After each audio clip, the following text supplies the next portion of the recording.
Ya creo que deberían estar viendo mi pantalla. Y bueno, hoy nos toca empezar a hablar de narrativas y abogacía o incidencia, si quieren, basada en datos.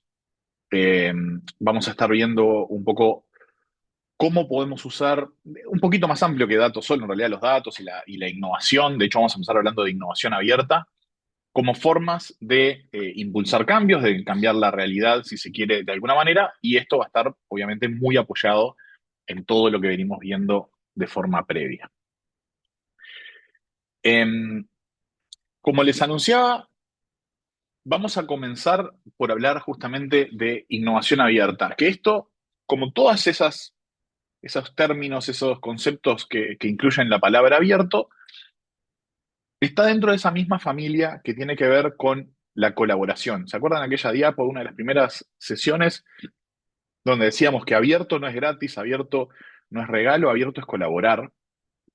Y eso es lo que, ese espíritu central es lo que se traslada también a cuando hablamos de innovación, aunque vamos a ver que en este caso y en muchos de las explicaciones y de los casos que vamos a hablar, no necesariamente estamos hablando de que todo un proyecto se trate de forma igual, sino que en muchos casos, especialmente en el sector privado, se segmenta de alguna manera y se utiliza la innovación abierta quizás en una parte de los proyectos y no necesariamente en el todo. Hago esta salvedad nomás porque desde el punto de vista de sociedad civil, desde el punto de vista de gobiernos, muchas veces tiene más sentido simplemente tratar con apertura todo. No tenemos limitantes comerciales, no tenemos limitantes de competencia que nos puedan resultar un problema, pero hay veces que desde el sector privado se opta por otros caminos. No creo que, aclaro, no creo que sea contradictorio apertura con éxito comercial, por llamarlo de alguna manera, pero nos vamos a atener a casos reales y cómo operan ellos y no lo que haría yo en su lugar. Cuando hablamos de innovación abierta, estamos hablando de alguna manera, aceptar la idea de que no sabemos todos ni tenemos todos los recursos. Eh, Chesapeake, creo que se llama uno de los primeros postores de la innovación abierta, de lo que habla es de flujos de información. Ay, perdón. Cuando estamos hablando de innovar de forma abierta, lo que estamos hablando es de permitir que el conocimiento que está dentro de nuestra institución, organización, lo que corresponde, incluso personas, fluya hacia afuera, se mezcle con otro conocimiento que viene de afuera y fluya hacia nosotros. ¿Ok? Aceptar que es imposible que nosotros resolvamos todo de la mejor manera. Si quieren, pongámoslo desde un punto de vista empresarial. Yo puedo tener el mejor laboratorio del mundo, no sé, lo que eran en su época los laboratorios de Bell Labs en Estados Unidos o los de Xerox en los 60, por poner un par de ejemplos muy famosos, y aún así surgen innovaciones en otros laboratorios, en los mismos temas que estoy trabajando yo, porque a otra gente se le ocurren otras cosas. Es imposible que a mí se me ocurra absolutamente todo. Entonces, para obtener los mejores resultados, y esto no sé si les suena, pero es muy parecido a lo que hablábamos del gobierno abierto en la sesión anterior, para obtener los mejores resultados, acepto de alguna manera que necesito conocimiento externo, el cual yo no tengo o no puedo generar de forma absolutamente autónoma y aislada del resto de las personas. ¿Ok? Esto se enmarca en algo muchísimo más grande que es la caída un poco de la mitología del genio solitario, si se quiere, ¿no? Cuando nosotros hablamos de inteligencia o de originalidad o de creatividad, muchísimas veces nos vamos a ejemplos del estilo Einstein o Thomas Edison o Nikola Tesla y cosas por el estilo. Newton, Ada Lovelace, Marie Curie. ¿Ok? Eso es primero que es un mito, porque la enorme mayoría de esas personas trabajaban en equipos y eran científicos y científicas que intercambiaban conocimiento con otros y apoyaban su conocimiento en otros. El sistema, o sea, el método científico se apoya en el intercambio de conocimiento, absolutamente fundamental. Pero van a ver, incluso si uno mira cosas como los premios Nobel, que la entrega de los premios, a quienes se premia, deja de ser en la transición del siglo XX al siglo XXI a personas y muchas veces pasa a ser a equipos cada vez más grandes. Uno de los grandes quiebres fue, por ejemplo, cuando se entregó al equipo que hizo la decodificación del genoma humano. que fue un esfuerzo internacional gigantesco. Hoy en día lo hace un laboratorio cualquiera, pero allá por el 2000 fue un esfuerzo internacional gigantesco de un gran equipo distribuido a lo largo y ancho del mundo. Hoy en día cada vez más la innovación se da en esas redes, en esas colaboraciones amplias, y esto tiene mucho que ver con innovación abierta. Vamos a poner como inicio de los ejemplos lo que fue más o menos el arranque del concepto de innovación abierta. Todo lo que voy a hablar en este capítulo, dicho sea de paso, les hago una recomendación. Lo pueden ver en un libro que se llama Wikinomics, una mezcla de Wikipedia o Wiki, el formato Wiki y Economics, o economía en inglés. Este libro que tiene una segunda edición, una continuación, Wikinomics 1 y 2, algo así. Eh, es viejito, pero se los recomiendo enormemente. Para mí personalmente fue un quiebre en mi modo de pensar la innovación. Y nada, no puedo hacer más énfasis en lo mucho que recomiendo leer ese libro. Y ahí mismo se destaca Innocentive como una de las plataformas que logró quebrar una barrera y llevar la lógica de la colaboración y la innovación abierta a la era de Internet. ¿Qué es lo que hicieron en esa plataforma? Sencillamente ofrecer un mercado para comercializar tanto desarrollos de propiedad intelectual que las empresas ya tenían y no le podían sacar provecho, como necesidades o desafíos que las empresas necesitaban resolver y no tenían los equipos de investigación y desarrollo para resolverlos. Yendo a ejemplos para que se entienda más fácil. Una empresa química, no sé, 3M, imagínense, desarrolla muchísimas cosas, hace muchísima investigación. Mucha de esa investigación termina en productos, pero muchas otras cosas, muchas incluso que terminan patentadas y cosas por el estilo, simplemente quedan guardadas ahí y no saben qué hacer con ellas porque no le encuentran un uso dentro de sus necesidades o de su industria o de su especialidad. Eso es de alguna manera potencial desperdiciado.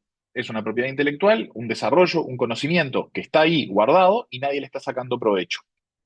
Esta plataforma permitía ofrecer ese tipo de cosas, algo que puede sonar ridículo. Tengo un proceso químico para, no sé, adherir tal material a tal otro material. Yo no sé para qué sirve, yo no lo voy a usar para nada, pero lo tengo patentado. Lo ofrezco en esa plataforma y otra persona, otra empresa que sí lo necesita porque está haciendo algo que a mí nunca se me hubiera imaginado, tiene la posibilidad de pagarme los derechos para usar esa propiedad intelectual y resolver un problema. La otra cara de esto son empresas que tienen necesidades. Vamos a usar el mismo ejemplo. Yo tengo la necesidad de adherir, estoy inventando, por favor no me mate si hay alguien que sabe de química acá, tungsteno con silicona de forma permanente y no tengo una técnica para hacerlo. Y estoy dispuesto a pagar hasta tal cantidad de dinero para cualquier solución que me permita hacer eso. ¿Ok? Entonces, esto era un mercado de ideas. Gente vendiendo ideas, desarrollos, conocimiento y gente comprando ideas, desarrollo, conocimiento. Fue una idea explosiva y no solo fue explosiva a nivel de investigación y desarrollo global, sino también que cambió muchas formas de trabajar y generó este concepto de alguna manera de innovación abierta que van a ver que se repite en muchas otras cosas. Se entendió este concepto porque es bastante central, digamos, para el resto. Perdón que no estoy viendo el chat, ahora que me doy cuenta. Ahora sí. Gracias por contestar el nombre del libro que no había visto la pregunta. No es exactamente un banco de startups, porque lo que no es que se está ofreciendo invertir capital en empresas, sino que lo que yo estoy ofreciendo es, yo tengo esta patente sobre este proceso y te vendo el uso de esa patente, o sea, la licencia para usar ese proceso o esta maquinaria o lo que sea en tu proyecto. Es un banco de ideas, no de startups. ¿Me siguen? Me quiero quedar tranquilo porque si no va a ser cada vez peor si nos perdemos. Si no se entiende, por favor.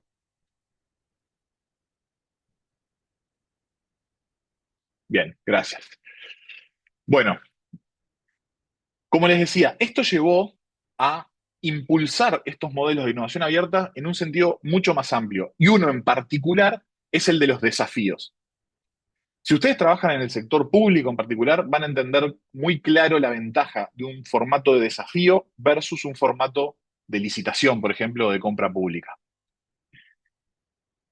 Este ejemplo que estoy mostrando son ejemplos de Uruguay, de la Agencia Nacional de Investigación e Innovación, que lo que hace es conectar tanto con necesidades de la industria como con necesidades del sector público, y en vez de licitar eh, productos, de alguna manera lo que se licita, entre comillas, o el tema de los desafíos son problemas. ¿Ok? Entonces, el primer desafío que se ve ahí, no se lee mucho, perdón, la imagen no es de muy buena calidad, dice, desafío tecnologías de la información aplicadas a residuos para avanzar hacia un Uruguay más circular. ¿Qué fue lo que se planteó ahí? Necesitamos una herramienta o una solución, o sea, sin limitarse a si es software, hardware, lo que sea. Necesitamos una solución para la trazabilidad de los residuos peligrosos en Uruguay, ¿ok? Para los residuos contaminantes, los residuos industriales. No proponía, necesito esto en específico, ¿quién me lo vende más barato? No es una licitación, sino que decía, el problema es este, los fondos que tengo disponibles son hasta esto, preséntenme soluciones cuyo costo no supere este número, y entre lo interesante de la solución y el costo más barato, vamos a elegir al ganador.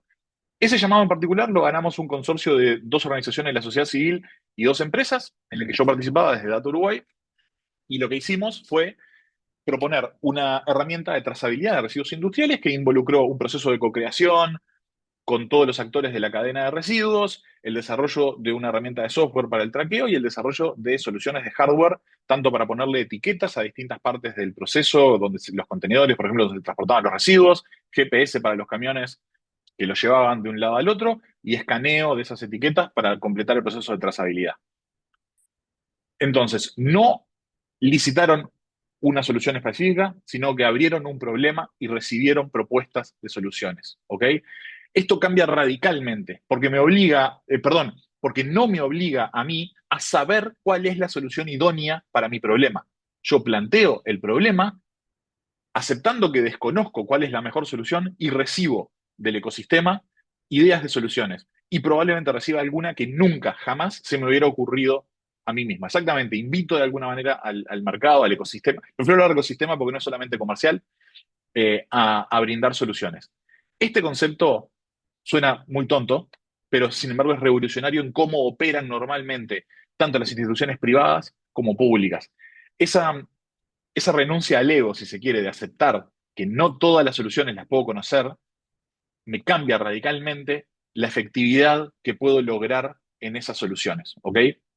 Y esto se vuelve particularmente importante en momentos de quiebre, como el que estamos viendo ahora con inteligencia artificial. Más allá de que hay mucho humo y es una burbuja y probablemente no todo lo que hoy se promete de la inteligencia artificial efectivamente se cumpla, el desconocimiento que tenemos sobre el potencial es muy alto, entonces es muy difícil que yo tenga los recursos internos que realmente comprendan esa potencialidad.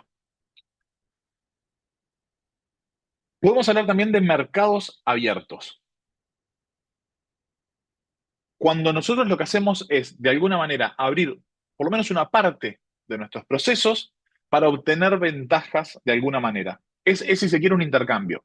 Yo doy más información, me abro más, quizás estoy perdiendo algo en esa apertura, pero lo que me vuelve a cambio de esa apertura es mucho más grande, la generación de valor, como con los datos abiertos, es más grande que lo que yo puedo potencialmente perder. Y acá hay tres casos que son radicalmente distintos. De vuelta, estos no son empresas que yo califique como abiertas en general. Estamos hablando de actividades o casos puntuales de apertura dentro de estas empresas. Airbnb es un buen ejemplo de mercado abierto. ¿Por qué? Para empezar, porque ellos no son los dueños de lo que se está ofreciendo en su plataforma.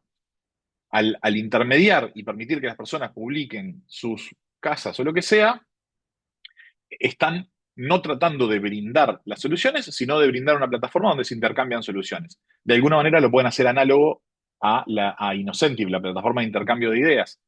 Es similar, entre comillas, a lo que hace Uber, porque Uber establece una serie de reglas mucho más exigentes y horarios y bonos y cosas, donde ya empieza a ser discutible si realmente hay una apertura a lo que las personas ofrecen o hay un control desde Uber y realmente son empleados de la plataforma. Pero bueno, Airbnb también tiene algunas de estas limitantes, aclaro. Este, pero me parece que es un ejemplo bastante fácil de comprender de mercado abierto, en el sentido donde cada uno ofrece lo que quiere, cada uno pone las condiciones que quiere. Esta casa yo la alquilo cuando no estoy, pero cuando estoy pongo otras fechas, no tengo demasiados límites, etcétera, etcétera.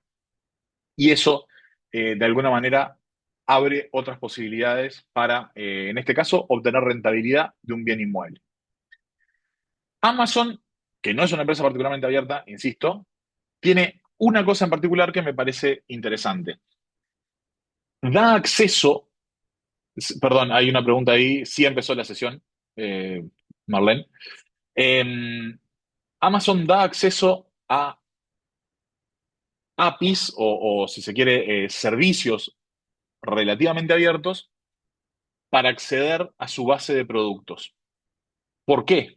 O sea, esto claramente le genera una desventaja competitiva. Si yo puedo estar consultando un servicio web donde sé qué productos vende Amazon, eso potencialmente, si alguien quiere hacerle un competidor a Amazon, le puede dar información muy valiosa.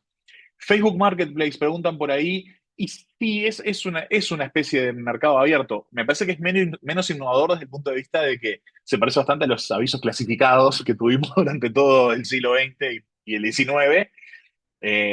Pero sí, básicamente sí. Creo que no es tan interesante, digamos, el aporte de la tecnología versus esas otras cosas.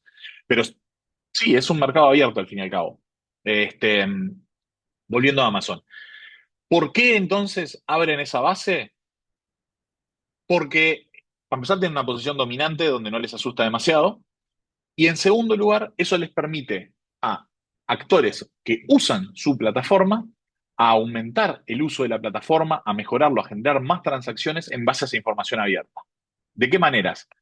Una, por ejemplo, es que se, al consultar qué tipo de cosas se están vendiendo en Amazon y cuánto, ese tipo de estadísticas les permiten a los vendedores ofrecer más productos en Amazon viendo tendencias. Esto es algo que también hace Amazon a la interna.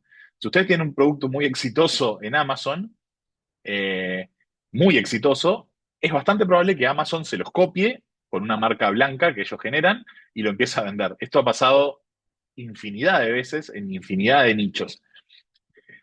Pero por otro lado, también les permite hacer cosas como, ¿saben lo que son los affiliate links o enlaces afiliados?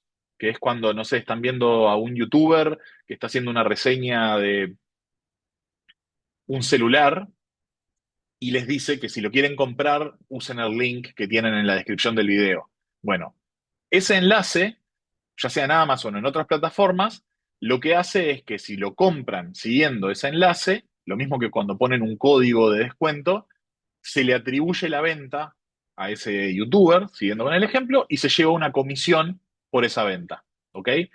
Esto pasa en muchísimas industrias, pasa por ejemplo en los medios de comunicación, incluso hay muchos medios de comunicación, portales de noticias y cosas por el estilo, no necesariamente los más respetables a veces, que incluyen enlaces afiliados en palabras aleatorias, o sea, con procesos automáticos. Si en algún lugar dice iPhone, automáticamente se genera un link que va a un lugar donde puedes comprar un teléfono y si llegan a vender un teléfono desde ese link, se llevan una comisión. Entonces, eso es una de las, también de las principales formas en que ese sistema abierto permite generar enlaces automáticos a buscar en Amazon productos y que otra gente se lleve comisiones sobre eso. Y por último, un ejemplo más interesante me parece que es el del BBVA. El BBVA es un banco español y ha sido bastante pionero y bastante enfático en trabajar sobre temas de apertura e innovación en general. Y en un momento, yo no sé si esto sigue activo, creo que no, tuvo una iniciativa que se llamaba Open Innovation, innovación abierta, donde lo que ofrecía era lo siguiente: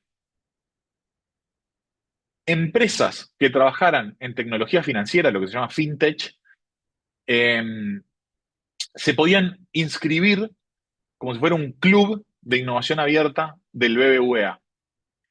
¿Qué ventaja tenía esto para las empresas? Que les permitía acceder a hacerle presentaciones, lo que se llama un pitch, una venta, a distintos funcionarios, gerencias, áreas del BBVA ofreciendo sus productos. ¿Ok? ¿Qué ganaba el BBVA con esto? Que, primero que nada, enterarse lo más rápido y temprano posible de innovaciones en el mercado financiero.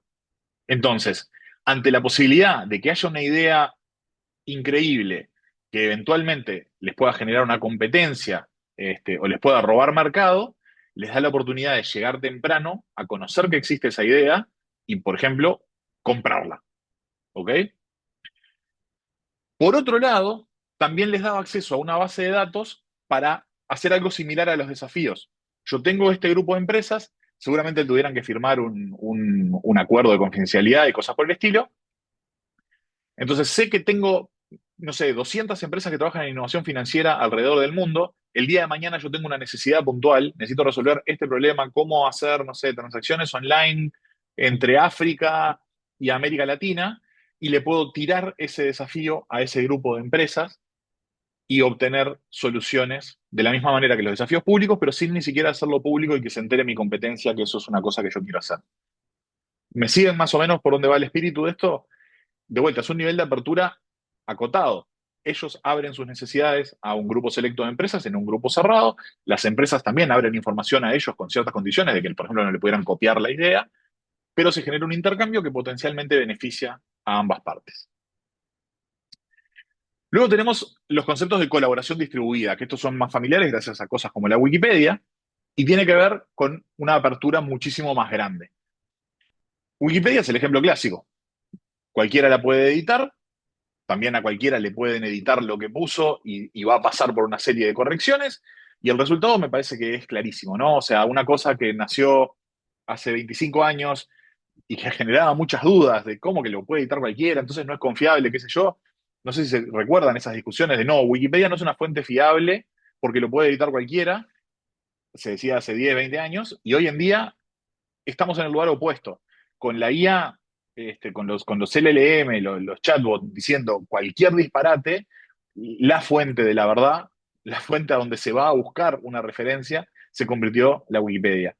Entonces, es un ejemplo clarísimo, yo creo que a esta altura absolutamente indiscutible, sobre el poder de la colaboración distribuida. Es uno de los proyectos, a mi entender, colaborativos de la humanidad más importantes, si no el más, eh, y básicamente el repositorio de conocimiento más amplio que tiene la humanidad al día de hoy.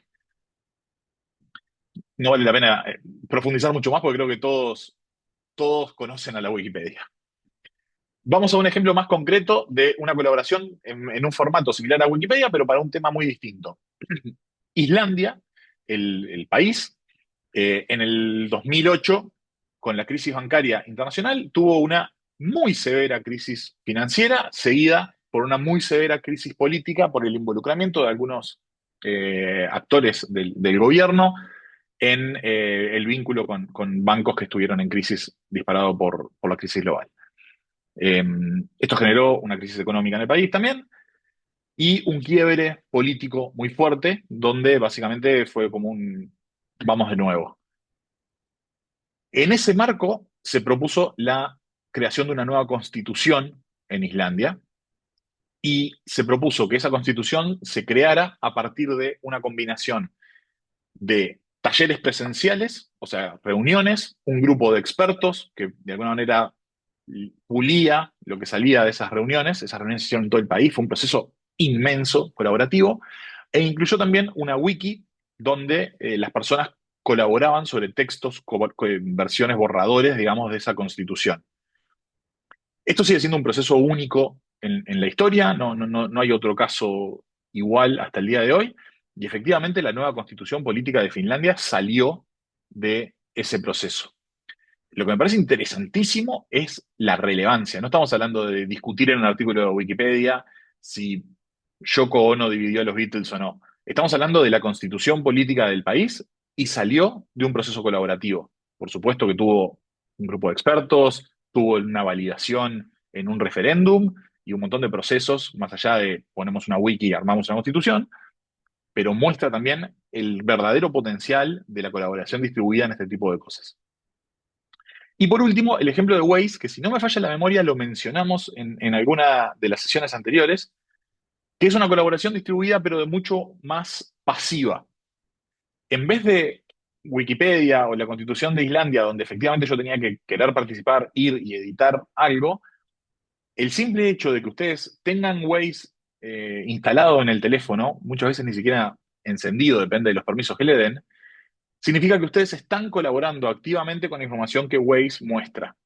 Ustedes van en el auto, su celular está encendido y está transmitiendo en tiempo real posición y velocidad a los servidores de Waze. También su sensor de movimiento se usa, por ejemplo, para detectar un pozo. Sí, ahí está, eso mismo. Yo sé que lo habíamos hablado. Así que vamos a hacer la versión corta. Esto les permite ser parte de una colaboración distribuida sin que ustedes ni siquiera sepan que lo están haciendo.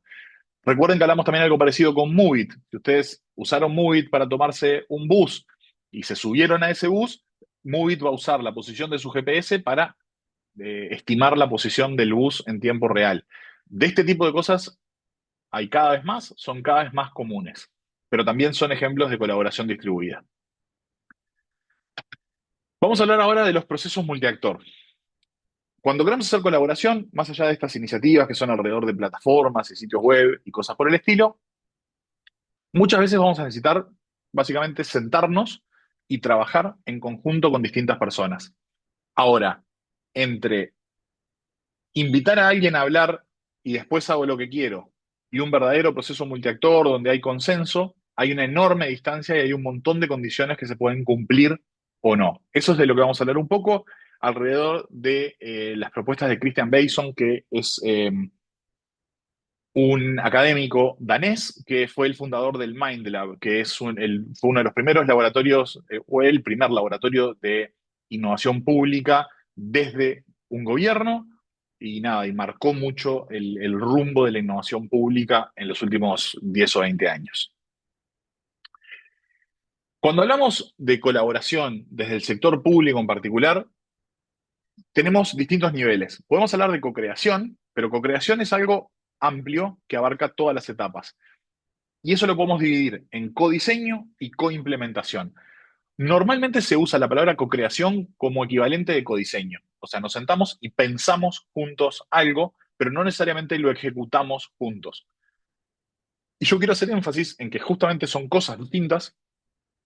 Una cosa es codiseñar, otra cosa es coimplementar. Entonces, por ejemplo, nos sentamos a pensar, lo diseñamos juntos, pero después también podemos implementar juntos, colaborar en el trabajo de cómo se hace, cómo se efectiviza lo que hacemos, así sea en roles menores, de supervisión o lo que sea. Y eso sí es un proceso de co-creación más integral, ¿ok?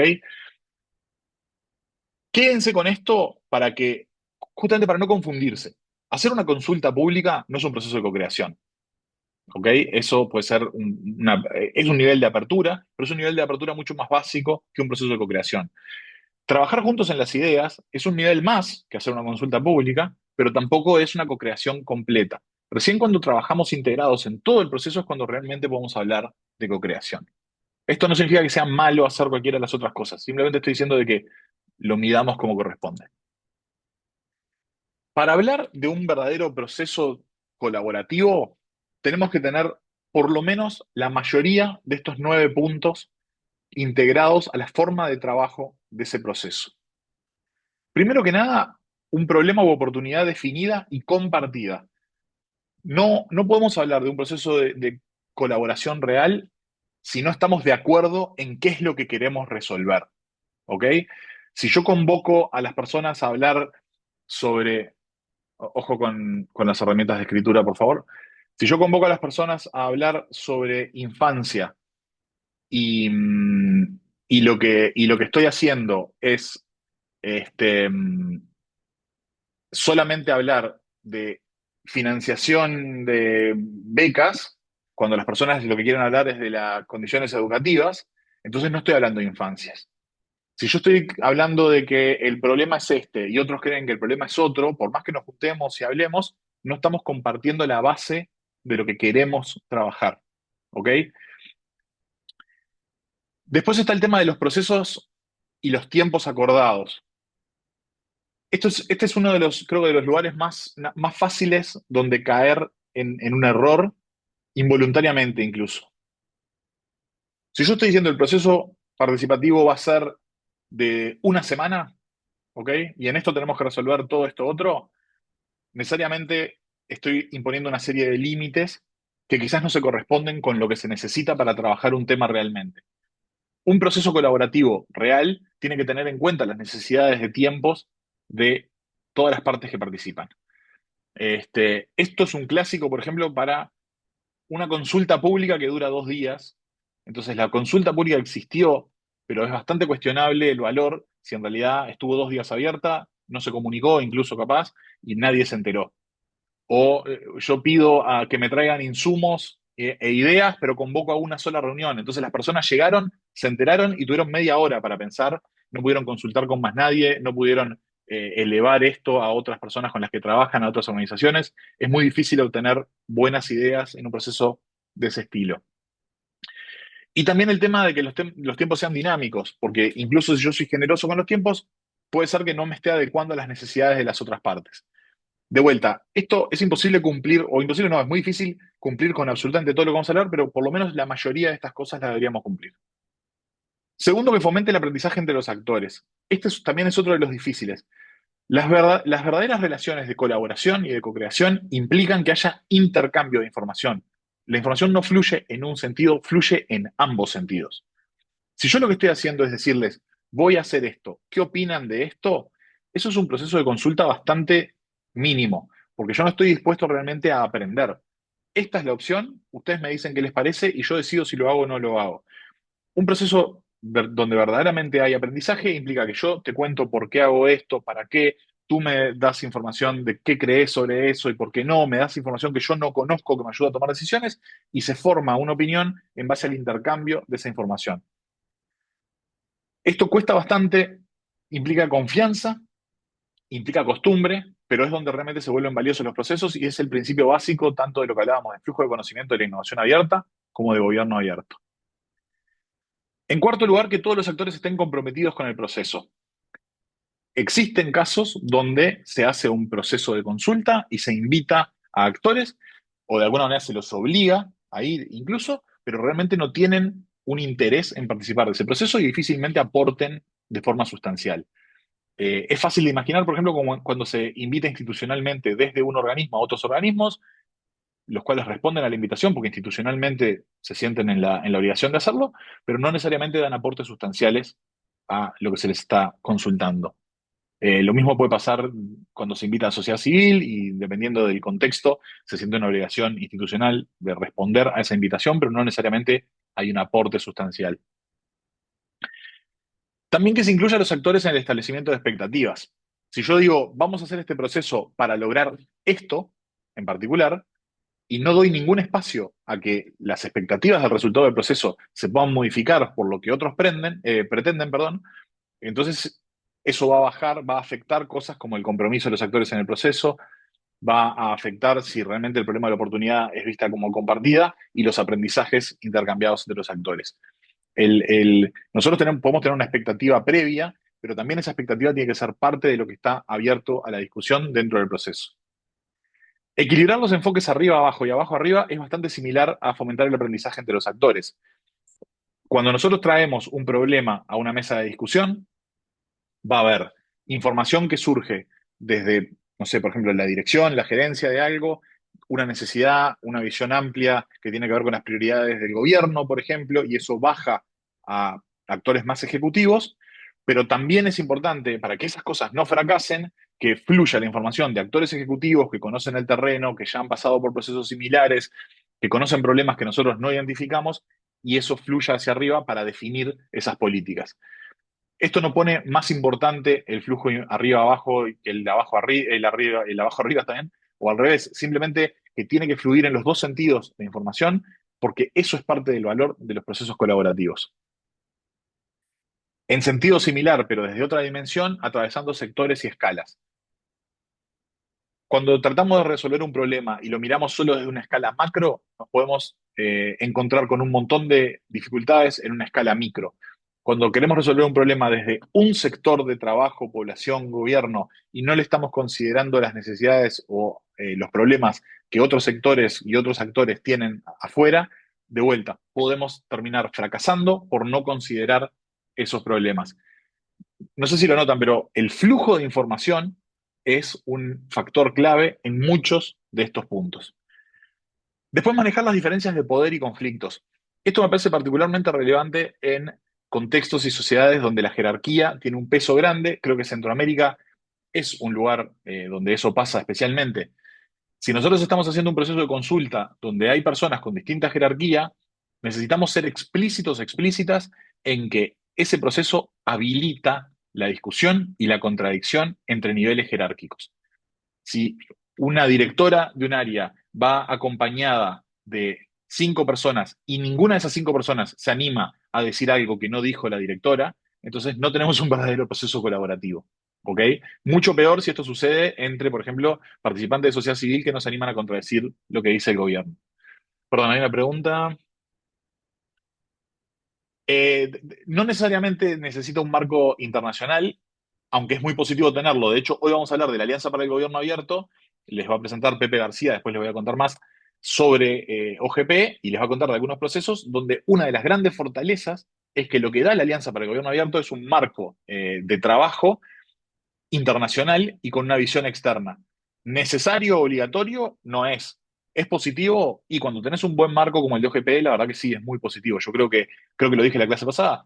Los planes de acción de OGP son una herramienta fantástica y para mí una de las cosas más útiles que tiene la alianza. Bueno, y por último, hacer posible el cambio institucional transformativo. Esto debería ser absolutamente de perogrullo, pero lamentablemente no lo es. Tener un proceso colaborativo que no va a transformar nada, no tiene sentido. ¿Ok? Eh, gracias, Erwin. Eso es exactamente lo que quería lograr. Que se entienda que el término co-creación se suelta mucho eh, fácilmente, pero tiene un significado más profundo que no necesariamente siempre cumplimos.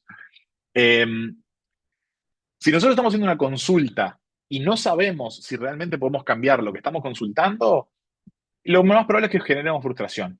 ¿Ok? Es muy importante desde el momento en que comenzamos un proceso de co-creación que realmente haya posibilidades de transformar la realidad o la institución en el marco de lo que estamos proponiendo. Esto no significa obligatoriedad y mucho menos significa que sea vinculante lo que sale del proceso, porque hay cosas institucionales en el medio, pero tiene que haber una apertura a la transformación. Yo lo que he visto en muchísimos casos es que, por ejemplo, un equipo dentro de un ministerio o lo que sea, quiere hacer un proceso de co-creación y lo hace genuinamente y lo hace con buena intención, pero nunca alineó internamente que ese proceso va a traer propuestas para transformar cosas, áreas del ministerio que no están bajo su control. Entonces, después lo que termina pasando es que el proceso en sí fue bueno, pero los resultados son absolutamente nulos. ¿Ok? Incluso un matiz dentro de eso. Es también problemático cuando los resultados existen, pero nunca nadie se entera del proceso. O sea, yo participé de procesos donde se hicieron transformaciones, pero nunca nos comunicaron cómo lo que nosotros hicimos se transformó y perdieron un montón de credibilidad por hacer eso. Vamos a la siguiente. A su vez, los procesos pueden tener distintos focos y es recomendable tener claro antes de empezar cuál es el foco para también establecer las expectativas claramente. Hay procesos que lo que buscan es resolver un problema. ¿Ok? Esto necesita trabajar sobre definición de problemas y estar de acuerdo en el problema, ¿no? Una de las cosas que hablábamos, el primero, problema o oportunidad definida y compartida. Si vamos a tratar de resolver algo, primero, que estemos todos de acuerdo en que eso es lo que queremos resolver, que estemos todos de acuerdo específicamente en qué significa esto que queremos resolver, y sobre esa base podemos trabajar en conjunto. Otra cosa distinta es resolver un conflicto, donde no es que haya un problema que todos estamos de acuerdo que hay que resolver, sino que yo pienso una cosa, vos pensás otra cosa, y capaz que otros actores afuera piensan otras cosas distintas. Si vamos a resolver un conflicto, entonces el abordaje tiene que ver con encontrar puntos de acuerdo, no compartir de un acuerdo que esto es un problema y tratar de resolverlo. El foco del proceso es completamente distinto. El flujo de información, el intercambio va a tener que ver con empatizar con por qué las personas tienen esas distintas visiones en el conflicto y tratar de encontrar puntos de acuerdo que nos permitan resolverlo. Y otra forma distinta de trabajar es sobre oportunidades compartidas, donde en vez de que todos estamos de acuerdo en que esto es un problema, todos estamos de acuerdo de que acá hay una oportunidad, pero no sabemos cuál es. Entonces, el proceso va a estar mucho más orientado alrededor de definir la oportunidad, no definir el problema, y una ideación de propuestas alrededor de cómo explotar esa oportunidad de forma compartida. Esto parece también muy tonto, pero cambia el enfoque que le damos a los distintos procesos y puede pasar, de hecho, en un proceso que haya más de un foco. Puede ser que tengamos que resolver un conflicto para poder resolver un problema. O puede ser que tengamos que resolver un conflicto para poder aprovechar una oportunidad o que resolvamos un problema para poder aprovechar una oportunidad. Pero si lo tenemos claro, vamos a poder abarcar cada uno de los pasos de ese proceso de una forma mucho más útil. Hay también diferencias en los modelos de colaboración, en la forma en la que vamos a trabajar y en el tiempo en el que vamos a trabajar. Bason propone diferenciar entre un proyecto conjunto, que es cuando algunos actores trabajan juntos en resolver algo puntual. Proyecto comienza y termina. Nos juntamos, quizás definimos un problema, quizás encontramos ideas o soluciones, quizás ejecutamos esas ideas y soluciones, resolvimos, cerramos, cada uno se va para su casa y seguimos con nuestras vidas. Es absolutamente válido, pero el alcance va a ser entre el inicio y el final del proyecto. Otra cosa es tener un programa conjunto que se extiende en el tiempo. Quizás somos dos ministerios que trabajamos sobre temas sociales. Entonces, para abordar la pobreza, creemos que este programa de transferencias implica que trabajen de forma colaborativa e intercambien información el Ministerio de Finanzas, el Ministerio de Desarrollo Social y el Ministerio de Trabajo. Y establecemos una forma de trabajo que se continúa en el tiempo y no tiene un fin marcado preestablecido. ¿Se entiende? Y lo mismo pasa cuando hay más actores, solo que ahí pasamos a hablar de alianza estratégica, donde muchos actores se alían para resolver algo puntual, o un proyecto de impacto colectivo, cuando todos nos aliamos para lograr un impacto a largo plazo. ¿Ok? Creo que se entiende esto sin demasiado ejemplo, pero si quieren que profundice, me avisan. Hasta acá, antes de cambiar de tema, ¿hasta acá alguna duda de esto de los modelos? Es como lo más teórico y lo más abstracto que hemos visto hasta ahora, creo.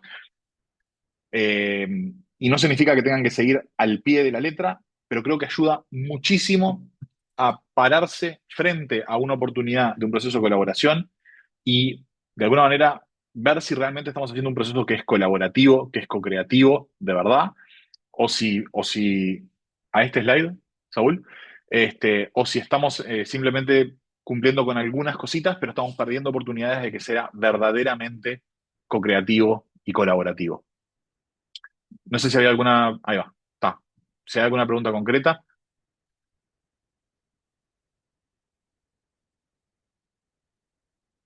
bien, continuamos. Cualquier cosa igual la envían y volvemos atrás, no hay ningún problema. Em, Vamos a hablar ahora de cómo usamos datos para la incidencia.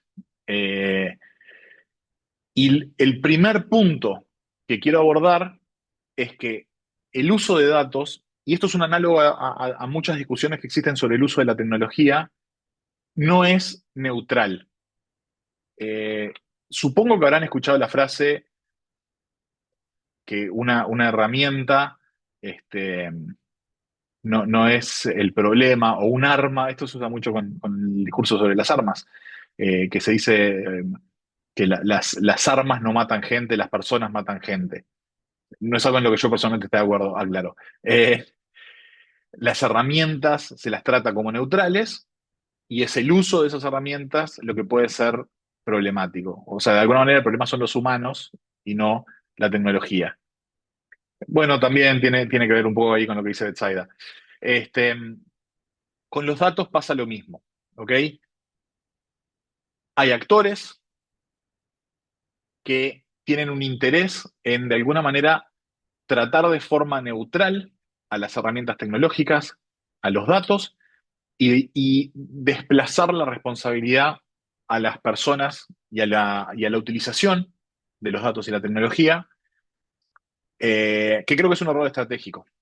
Porque por el contrario, yo entiendo, no solo yo, mucha gente, que la construcción de la tecnología y la construcción, la estructuración, si se quiere, de los datos, influye profundamente justamente en qué usos se les puede dar o en cómo se los puede usar. Antes de avanzar, uso de datos abiertos en el sector ambiental. Bueno, el ejemplo que les contaba, el desafío abierto que nosotros ganamos en consorcio con otras tres organizaciones, fue un proyecto, bueno, aprovecho a repasar un par de temas, ya que estoy. Este ejemplo que ponía acá, el desafío de tecnología de la información, fue un caso, para enganchar todo lo que vimos, de innovación abierta en base a desafíos, donde usamos un poquito de mercados abiertos, porque estaban participando todos los actores de la cadena. Usamos colaboración distribuida en el formato Waze, porque actores, por ejemplo, de transporte nos estaban dando información como la ubicación en tiempo real de los camiones que transportan los ítems y la trazabilidad en tiempo real, usando un sistema que era gestión para ellos, pero para nosotros era datos. Hicimos un proceso de colaboración para el codiseño de esto. Trabajamos en el codiseño, en el sentido de que hicimos talleres. Esto lo pensamos con todos los actores de la cadena, el Ministerio de Ambiente, quien disparaba el desafío, pero todos los que iban a usar la herramienta, organizaciones ambientales y más. Pero también hicimos con implementación, porque los usuarios del software eran las propias empresas que generaban los residuos, las empresas que los transportaban y las empresas que reciben esos residuos para procesarlos. O sea, es un proceso de concreación completo. Eh, Ese proceso de colaboración incluyó básicamente todo esto, en forma resumida. Eh, Nos enfocamos en un problema, en este caso, con un poquito de foco en conflicto, porque, por ejemplo, los transportistas veían amenazada información que ellos entendían como comercialmente valiosa, que bueno, lo pudimos de alguna manera aflojar. El modelo de colaboración se pensó como un proyecto conjunto para el desarrollo del software y como un impacto colectivo para la implementación. Bueno, perdón. Y la estructuración de los datos se pensó justamente para la incidencia, que es lo que vamos a hablar ahora a continuación, por cómo estaban estructurados, y esos datos se disponibilizan de forma completa para el Ministerio de Ambiente, más allá de datos abiertos, los datos completos, pero también se hace una publicación de datos abiertos públicos, eliminando datos que puedan ser comercialmente sensibles, datos personales y algunas otras cosas, para el público en general. Espero que se haya entendido. La verdad que ese ejemplo, de casualidad, que lo tenía a mano, realmente cubre todo el universo de lo que hablamos hoy. Bueno, entonces, volviendo a este tema de los datos y cómo los datos, de alguna manera, la estructura de los datos, la forma en que los datos este, se arman y se publican, influye. Ah, buenísimo, Betsaida, el comentario. En, El- la Alianza Global para los Datos Sostenibles o el Global Partnership for Sustainable Development Data, que es un nombre muy complejo para una organización, impulsó lo que se llama el proyecto de datos con valores o de Data Values Project, que básicamente es un manifiesto que resumen y pone en palabras algo que creo que muchísima gente puede comprender, pero es difícil de bajar a explicación. En ese sentido, es una herramienta creo que es bastante útil.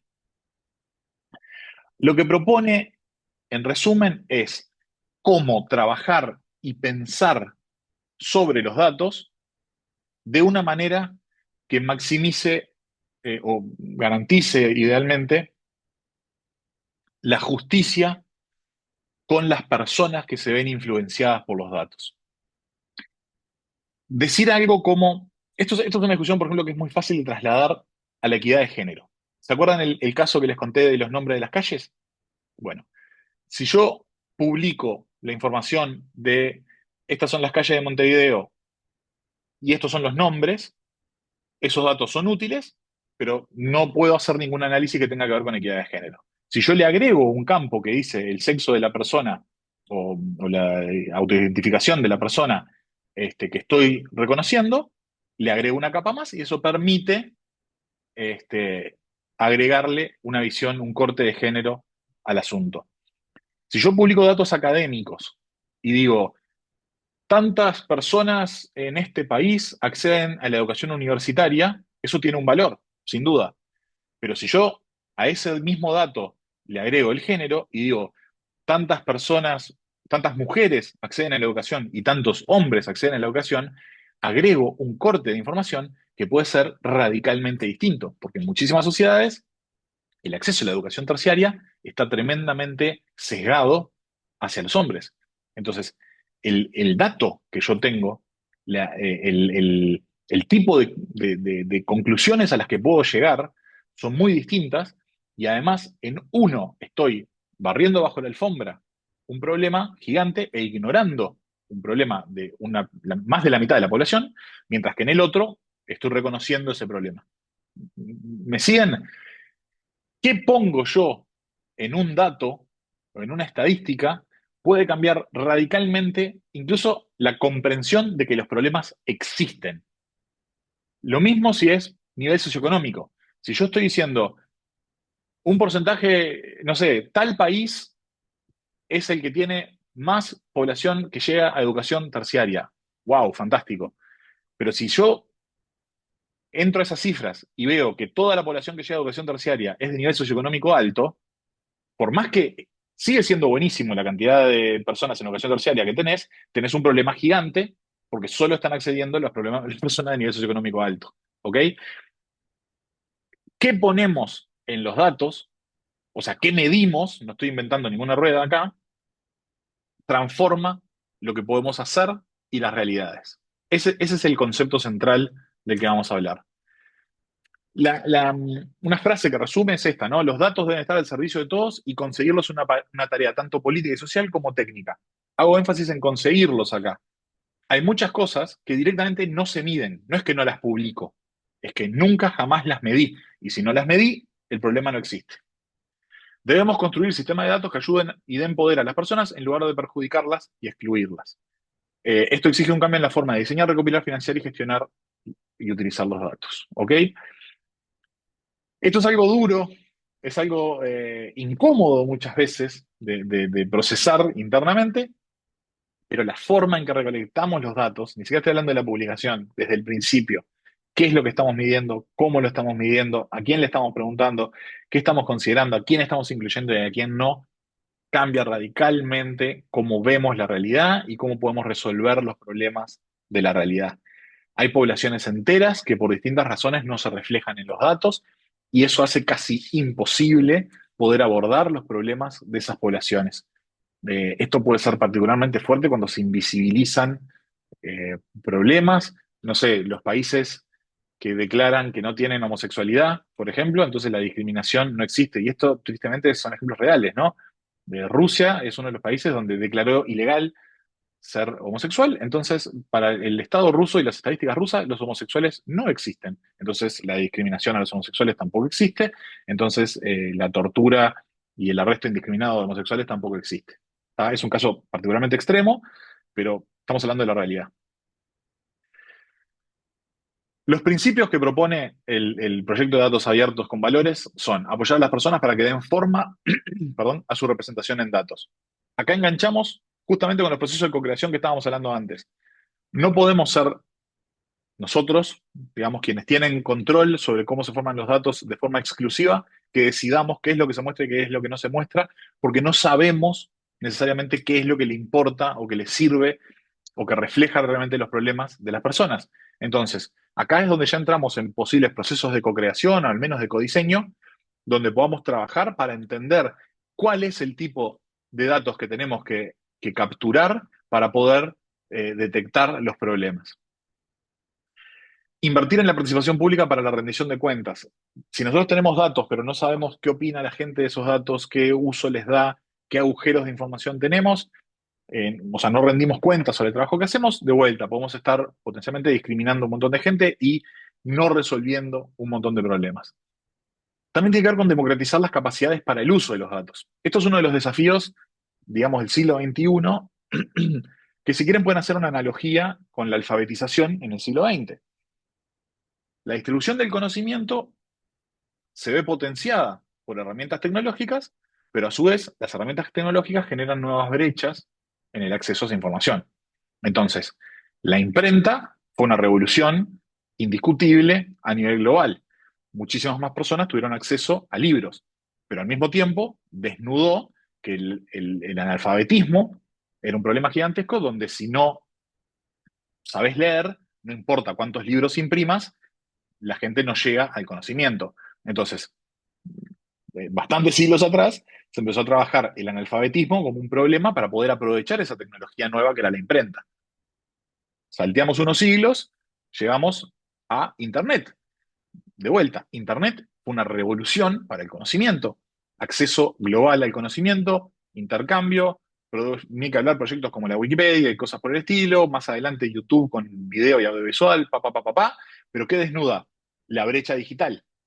Ahora, las personas, si no tienen acceso a Internet y a los dispositivos, no pueden sacar acceso a ese conocimiento. Entonces, al mismo tiempo que generamos un salto positivo hacia adelante, una brecha amplia se va generando porque algunas personas acceden y otras no. Luego con los datos, la explosión del Big Data y la mar en coche hace 10 años, lo mismo. Ya no es necesariamente el acceso a los dispositivos, sino más bien acceso a la tecnología.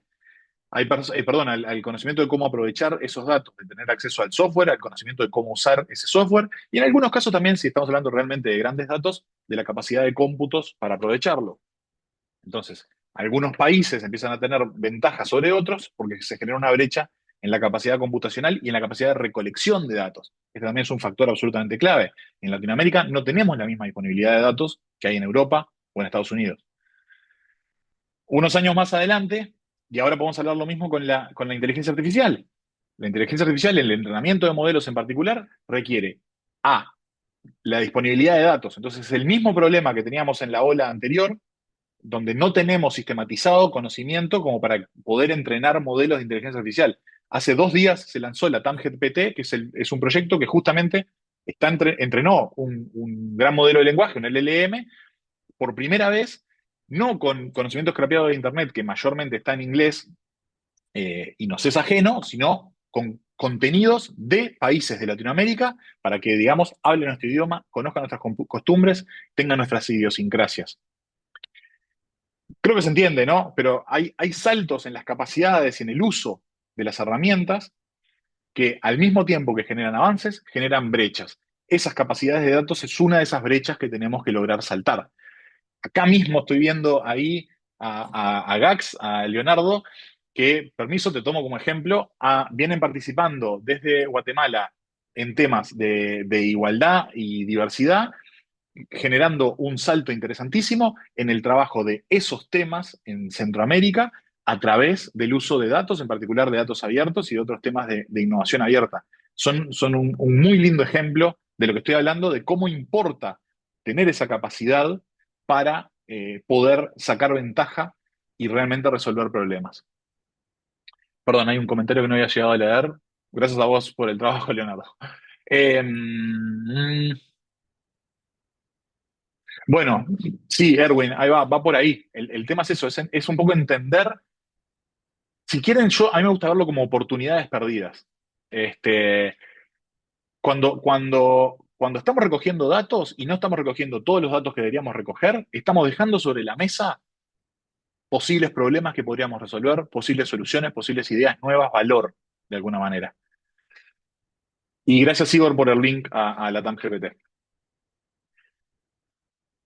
Bueno, perdón, me faltó uno de los principios. Dos, crear culturas de transparencia, intercambio y uso de datos. Esto alimenta todo lo anterior y engancha muchísimo con lo que vamos a seguir hablando de gobierno abierto. Para obtener ese máximo valor y encontrar todas esas oportunidades, nunca vamos a estar nosotros solos con todas las ideas. Necesitamos que haya transparencia, que haya intercambio, que se usen los datos realmente y que eso fluya y retroalimente los procesos, sobre todo de recolección y de publicación. Y por último, la clásica difícil, necesitamos poder financiar los sistemas de datos, que sean sistemas abiertos, no solo de datos abiertos, y que sean receptivos. Quedarnos en la teoría de todo esto sirve muy poco.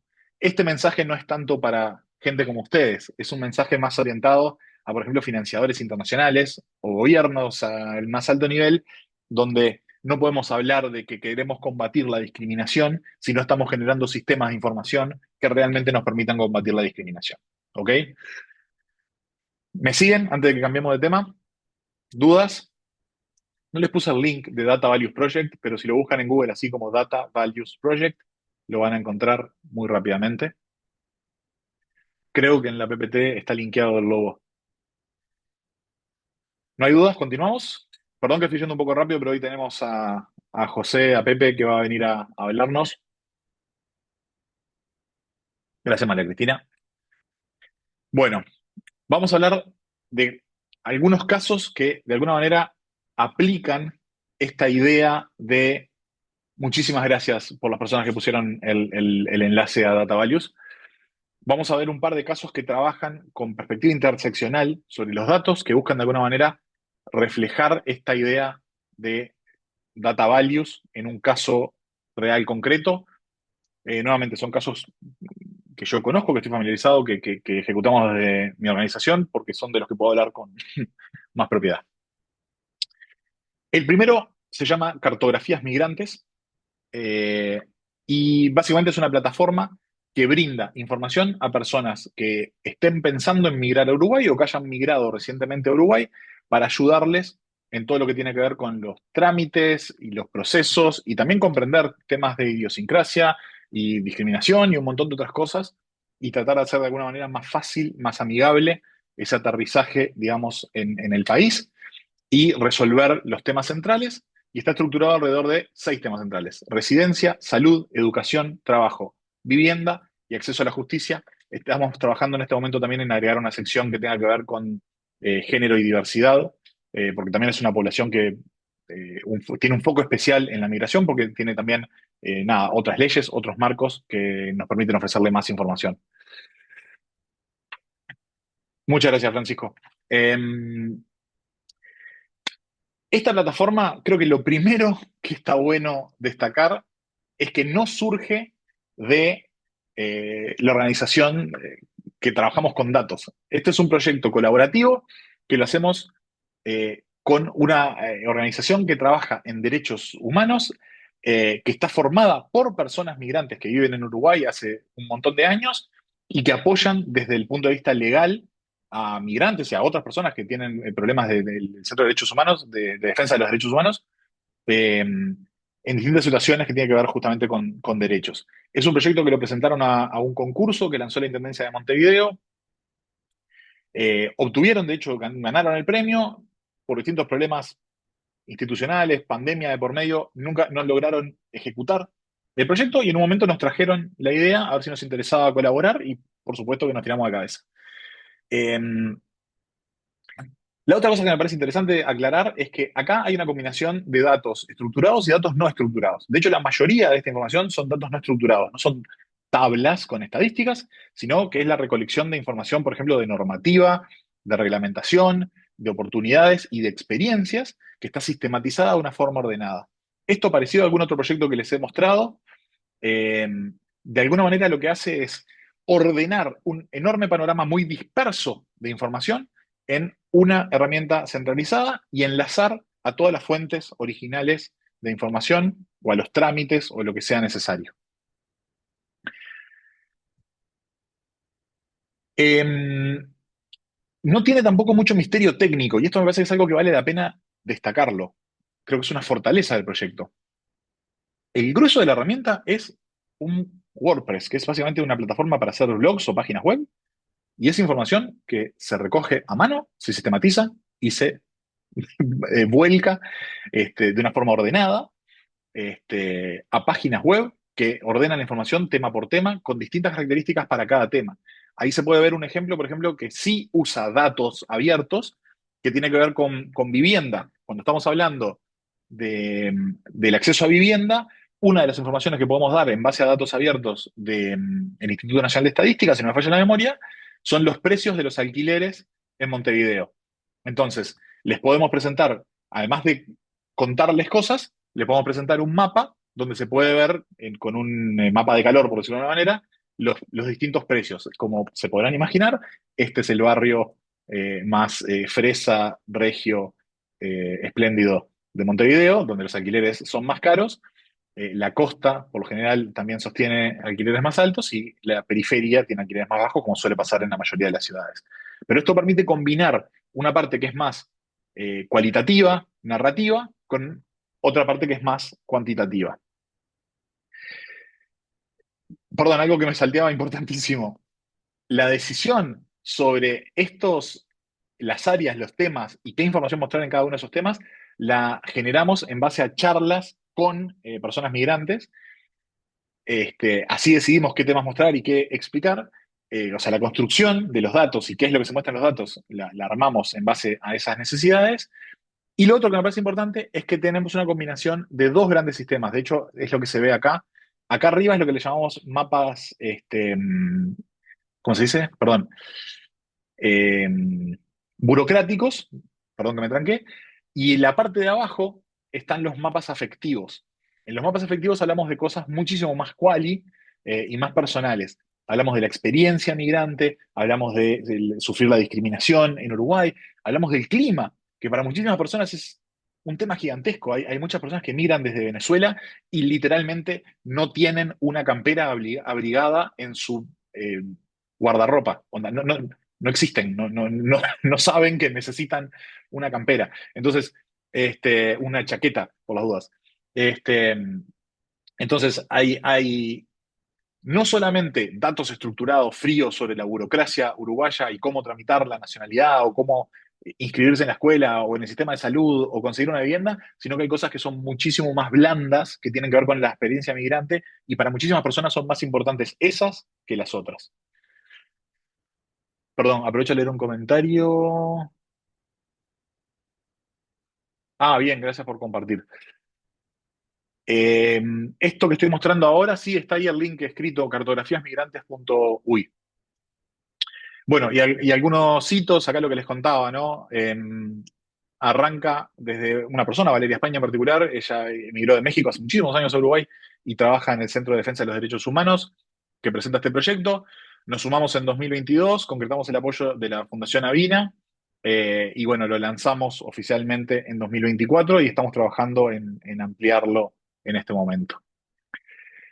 Y por último, les quiero hablar de Mapa Verde, que es una herramienta que eh, creamos en colaboración con la Universidad de Montevideo, que es una universidad privada, con la UNICEF de Uruguay y con una red de jóvenes que forman parte de organizaciones ambientales o de cambio climático de distinto tipo.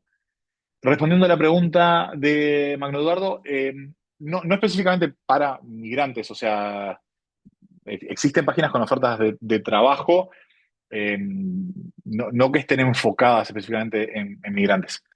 Eh, bueno, gracias por el link, Igor, también.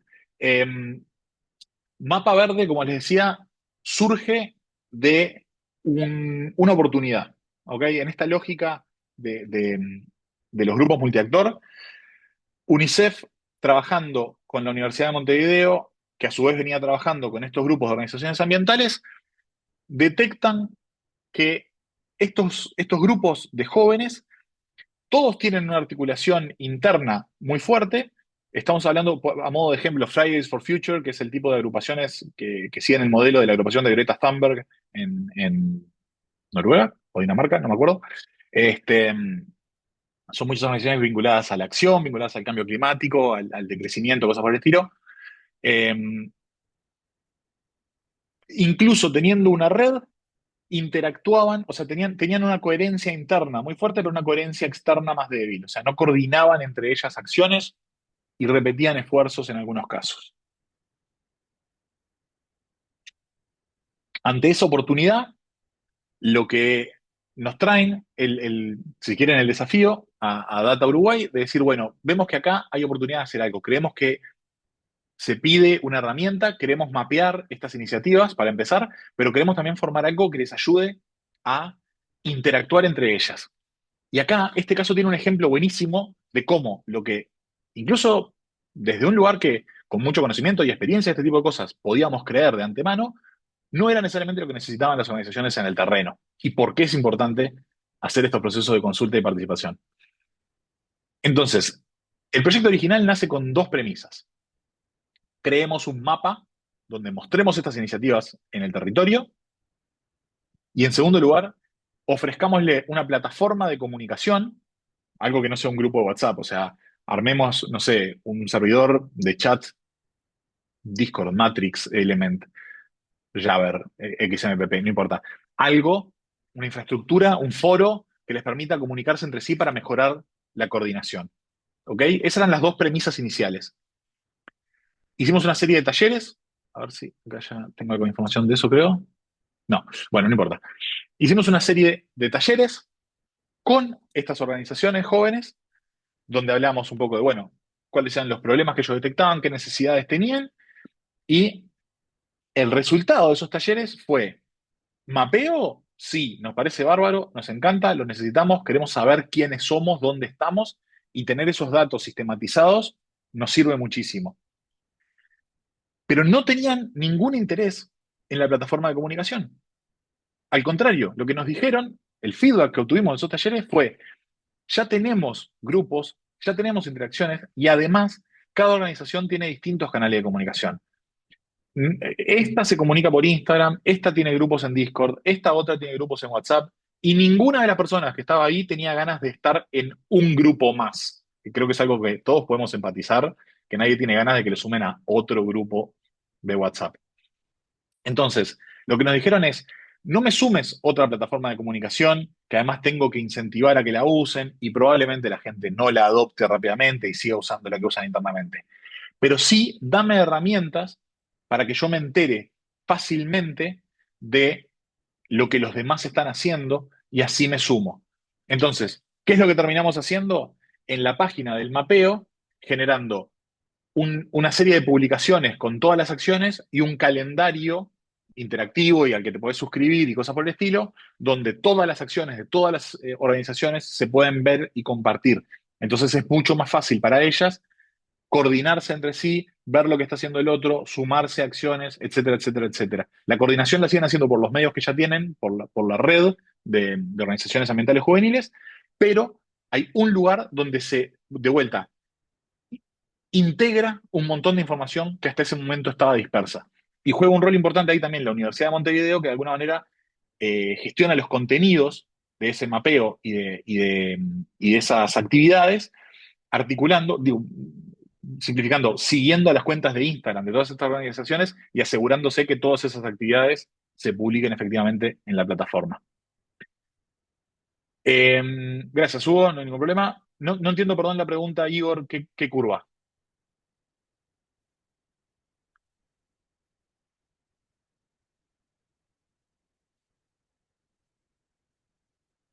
¿De calentamiento global?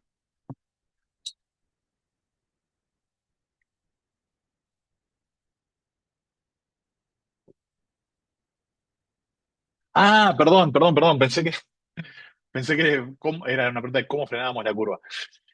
Sí, algo de ese estilo. En este caso, orientado sobre todo a participación en acciones directas, ya sea limpieza de playa, protesta, proceso participativo sobre algún tema ambiental, etcétera, etcétera, etcétera. Son muchos grupos que tienen incidencia directa o acción directa dentro de sus intereses. Bueno. Bueno, hasta acá creo que ya lo dije. Y lo último que nos queda, perfecto, en 10 minutos, es hablar de cómo una manera, como un paso más de abstracción para hablar, para organizar este tipo de procesos. O sea, nosotros queremos generar un proceso colaborativo de incidencia. Yo creo que ya lo nombré, el lienzo de incidencia de datos, o me puedo estar mezclando por otro curso que estoy dando. Si ya lo hice, por favor avísenme. Pero esto es una herramienta bastante sencilla eh, y sin embargo muy útil para pensar cualquier tipo de proyecto de este estilo, sobre todo cuando lo iniciamos. Esto es una herramienta que sale del GovLab, o el Laboratorio de Gobernanza, si se quiere, de la Universidad de Nueva York, en Estados Unidos. Eh, ahora ya no sé, o no existe, o cambió de nombre, no estoy seguro. Fue un laboratorio sobre la innovación pública y la resolución de problemas públicos, muy interesante a nivel global, estuvo muy involucrada o está muy involucrado, no sé si existe, perdón, no estoy seguro hoy en día, porque cuando vas a la página web te manda a otra. Estaba muy involucrada en la Alianza para el Gobierno Abierto también. Y bueno, en un momento desarrollaron esto, que no sé si conocen el concepto de Canvas o lienzo, que es básicamente una serie de preguntas que nos ayudan a pensar un proyecto a la hora de iniciarlo. Estas 20 preguntas, perdón que están en inglés, no encontré la versión original con traducción, pero vamos a traducirlas en vivo. Nos invitan a pensar en cosas que son importantes. Perdón que no, veo que están preguntando por link de asistencia. No lo tengo yo y Julio, sé que estaba con otro compromiso, va a estar entrando y saliendo. En algún momento va a ver los mensajes y les va a reenviar el link. Nada, perdón, pero no se los puedo resolver ahora. Este, Decía, una serie de preguntas que nos ayudan a pensar un proyecto desde el inicio de una manera que podamos obtener los mejores resultados posibles y previendo la mayor cantidad de problemas posibles. La primera es definición de problema. No estamos inventando nada nuevo, no estoy diciendo nada que no sepan. Si no sabemos exactamente qué es lo que queremos resolver, difícilmente lo resolvamos bien. Segundo, pensar en las personas más impactadas. Esto es muy parecido a lo que hablábamos de datos con valores. No es lo mismo, son preguntas ligeramente distintas a las específicas de datos con valores, pero apuntan a lo mismo. Si yo no pienso en quién está impactado por esto, a quién le afecta lo que hago, de todas las áreas, no solamente desde el gobierno, no solamente desde los beneficiarios o destinatarios, a quién más puede afectar, entonces probablemente genere problemas nuevos, me gane enemigos o algo por el estilo, o no funcione como yo pienso que va a funcionar. En tercer lugar, pensar las causas, abstraerse del problema concreto y ver qué cosas están conectadas. Esto a su vez me va a ayudar a pensar en el punto 2, en qué personas están conectadas con esto. Cuarto, recolectar evidencia. Si yo voy a resolver un problema, necesito ver qué información hay. Esto tiene que ver con todo lo que hablábamos de información abierta, de innovación abierta, perdón.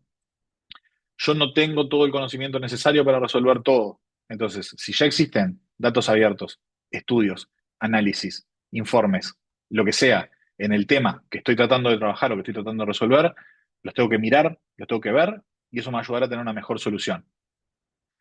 Recién ahí empezamos a pensar en ideas. Una vez que ya tenemos todo eso antes pensado, ahí podemos pensar en qué es lo que queremos hacer en concreto. Cuando pensemos en qué es lo que queremos hacer, tenemos que pensar en cuáles son los mecanismos que generan el cambio. Recuerden, y esto creo que lo mencionamos, que yo tengo una idea que sea buena, no significa que la gente la vaya a usar.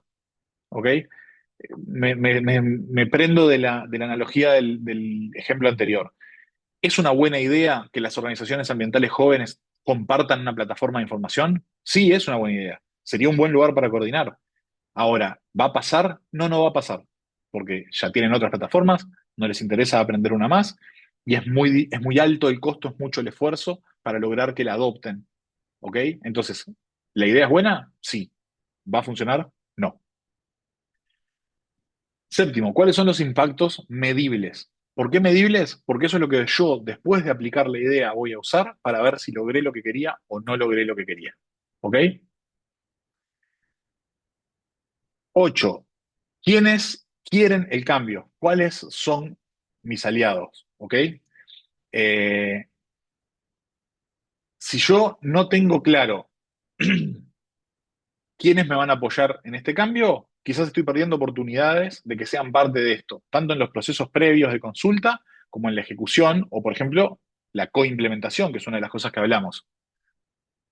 9, ¿quiénes se oponen a este cambio? Es igual de importante saber quiénes no quieren que algo pase o les genera problema. Esto tiene que ver con las personas más impactadas del punto 2, porque quizás me ponen obstáculos, quizás no me dan información, quizás se oponen activamente o operan políticamente en contra de lo que estoy proponiendo. 10, ¿de qué manera va a funcionar? Una cosa es la idea y otra cosa es cómo se operacionaliza la idea, ¿ok? Esto también es absolutamente crucial. A la hora de diseñar proyectos, no podemos saltearnos eso. El cementerio está repleto de proyectos que se diseñaron con necesidades de mantenimiento más amplias que las que se podían cumplir. Todos los ejemplos de proyecto que yo les he dado de mi organización, y creo que esto lo he mencionado anteriormente, tienen una de dos premisas. O bien eh, no requieren alto mantenimiento. Por ejemplo, el proyecto de, vamos a usar los ejemplos de hoy, el proyecto de cartografías migrantes, la información está actualizada y una vez que, mientras no haya cambios en los procedimientos, por ejemplo, para que un migrante legalice su situación o algo por el estilo, no necesitamos actualizarlo y el esfuerzo de actualización es bajo. No requiere que alguien esté mirando esa página todos los días. Nosotros no entramos, no trabajamos sobre esa página ni todos los días, ni todas las semanas, ni todos los meses.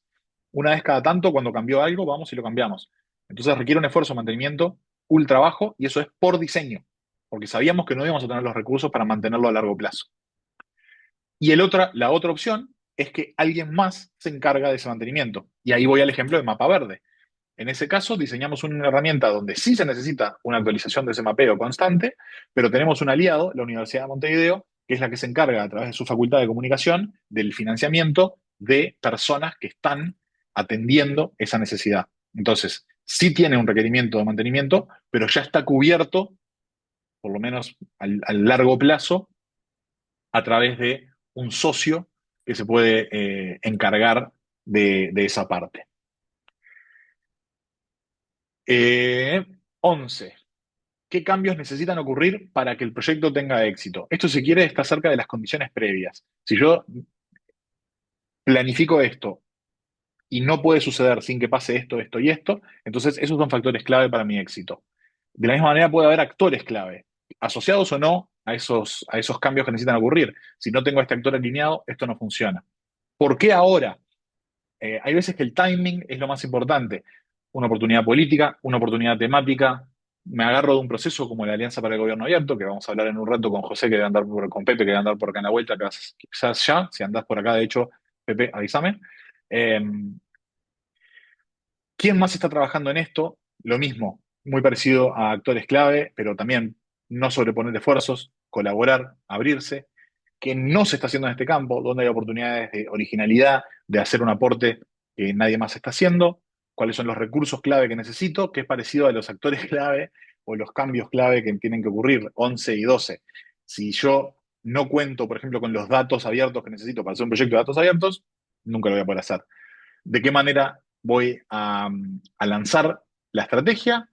La sostenibilidad del proyecto, que está extremadamente vinculada a lo que decía de cómo va a funcionar, a la sostenibilidad por diseño, ¿no? ¿Quién se va a encargar de esto? ¿O cómo hago que sobreviva sin recursos o con pocos recursos? Los riesgos que conlleva eh, cualquier cosa que hagamos. Gracias, Julio, ahí tienen el listado de asistencia en el chat. Y cómo lo voy a promocionar para que la gente efectivamente lo use. Esto es una visión extremadamente rápida de este Canvas, da para muchísimo más, pero quería por lo menos presentárselo para que tengan una primera visión. El marco institucional o legal, yo entiendo que está dentro de la evidencia, de alguna manera, eh, y bueno, lo podríamos asociar también a lo que se hace y lo que no se hace. A ver, siempre va a haber más cosas que considerar. Los lienzos, los canvas, no son herramientas perfectas y universales, yo los pienso como ayuda a memorias. Una lista de preguntas que me ayuda a que no me olvide de pensar en cosas que tengo que pensar al inicio de un proyecto, ¿ok? No los tomen como grabados en piedra o universalmente útiles. Por eso también hay tantas versiones de los Canvas para emprendimientos. Yo trabajé en un proyecto de un Canvas para cooperativas específicamente. Hay para de todo un poco. A mí lo que me gusta de este es que está especialmente pensado para problemas públicos y abarca temas que no tienen los Canvas de emprendimiento. Bueno, ya estamos a tiempo. Perdón. Medir el impacto de la página de cartas migrantes que haya usado en los destinatarios. Em, No, no, más allá de las visitas del sitio, que no me recuerdo ahora de memoria, pero está en los miles, decenas de miles, eh, tenemos evidencia anecdótica de gente que nos comenta que le ha sido útil para distintas cosas y también actores institucionales que nos dicen que les sirve porque a personas que vienen a consultar les pueden decir que además encuentran información extra ahí. Eh, es muy difícil medir un impacto específico porque, por ejemplo, no puedo ver las conversiones, por de alguna manera, de si alguien consulta sobre un trámite, cuántos terminan efectivamente haciendo el trámite. Es bastante difícil de medir en ese sentido. Es muy quali el proyecto y en ese sentido es difícil de sacar estadísticas más cuantitativas. La verdad que no tengo muchísimas cifras en ese sentido. Lo que tenemos es consultas directas que hemos hecho con organizaciones de migrantes que nos reafirman de alguna manera la utilidad que les ha dado la herramienta. No sé si ya está por acá, Pepe. Ahí está. Voy a encontrarte y activarte el audio. A ver por ahí. Hola, hola, ¿cómo están? Ahora sí, ¿cómo estás? Buen día, qué gusto, querido, aquí contento y Bueno, nervioso de que hay tanta gente. Creo que no son tantas las llamadas en Zoom donde hay tanta gente que regalaron o qué. yo estoy muy impresionado también con la asistencia. Acá el mérito es de Julio, Red Ciudadana y bueno, la gente de Panamá que ha estado trabajando en esto y la Embajada del Reino Unido. Ujú. Muy impresionado con la asistencia a estas sesiones. Estoy tratando de darte co-host. Ahí está.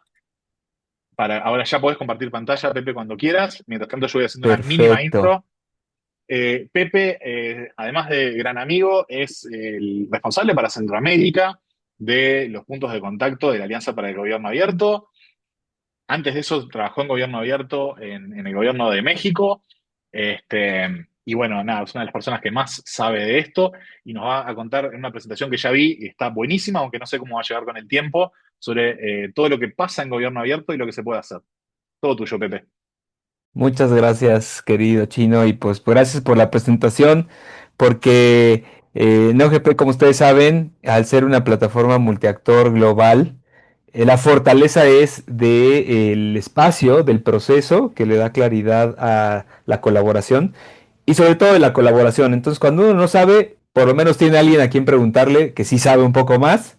Y ya pues ahí entre todas las partes y todas las personas pues como que se llega a una solución, ¿no? O sea, a un punto que óptimo o al menos creativo de lo mejor que pueda hacer una sociedad o un grupo de trabajo en determinado tiempo, en determinado espacio, ¿no?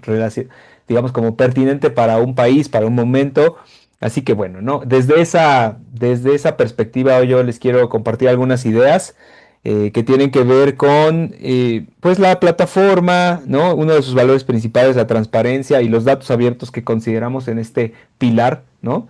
Como un elemento fundamental de la transparencia, pero que también nos sirve para otras cosas, ¿no? Como para crear oportunidades de participación o incrementar la rendición de cuentas, ¿no?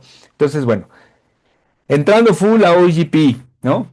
Para quienes no lo conozcan, creo que es un buen espacio para que sepan que existe esta organización, qué es lo que hace, cómo funciona y digamos cómo desde la unidad de apoyo tratamos de promover su uso para aumentar la incidencia de las personas como las que están acá, ¿no? Que quizá tienen un interés en política pública muy específico, como, no sé, visibilizar la violencia contra las mujeres o reducir la violencia contra algún grupo específico o mejorar la participación en el ciclo del presupuesto, ¿no? Y también desde sus distintas instituciones, ¿no? Públicas, organizaciones de la sociedad civil o por un interés meramente ciudadano, ¿no? De querer participar, de querer incidir, o también académico, ¿no? De querer estudiar cómo funciona un área de política pública. Todo esto, la plataforma sirve para todo esto, ¿no? Y es importante que ustedes la conozcan para que se acerquen y que tengamos estos puentes, en este caso a través de Chino, ¿no? De Julio, de Red Ciudadana, para que cuando hay oportunidad, como en Guatemala ahora mismo, como viene en Panamá, como viene pues en México, en Costa Rica, pensando nada más en la subregión que me toca a mí apoyar directamente, pues que ustedes sepan, ¿no? Cuando se activa un proceso, cuando hay temporada de incidencia, pues que sepan qué es la plataforma y que se puede usar, ¿no? Y que podemos con, con buena suerte, pues meter ahí un gol, ¿no? O sacarla del estadio con alguna reforma que pueda ser relevante como ha hecho muchas veces desde Data UI, aquí el chino, que pues, bueno, en Uruguay a Uruguay lo respetamos mucho porque son un país muy sólido en su uso de la plataforma, en sus procesos OGP. ¿No? Y ahora mismo en Guatemala también ahí con Julio, pues hay muy buen escenario de cosas que se pueden hacer. Así que, pues primero me voy a saltar el video introductorio porque es muy cursi, es muy bonito, dura 2 minutos, lo pueden ver ustedes después. Eh, a ver, y me voy directo a saltar ¿Qué video, se necesita para... lo siento, siguiente. Ya.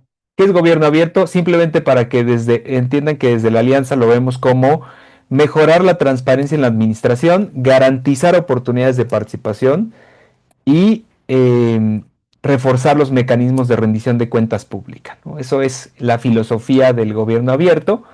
¿Y por qué es relevante hoy? Pues bueno, ya verán, ¿no? Que la democracia está bajo amenaza, está colapsando este modelo precisamente por la desconfianza entre todas las partes, entre las personas, los que votan por el otro partido, los que viven al lado de mí, por los que gobiernan. O sea, es una desconfianza es generalizada y este modelo lo que busca es transformar la relación entre ciudadanía y gobierno para que exista colaboración. Y esta colaboración para resolver problemas públicos se da con confianza, pero además como resultado es aumentar la confianza, ¿no? En que se puede autogobernar una sociedad. Entonces, bueno, ¿no? Pues ese es un paradigma basado en los valores de transparencia, participación, rendición de cuentas e inclusión, muy importante, ¿no?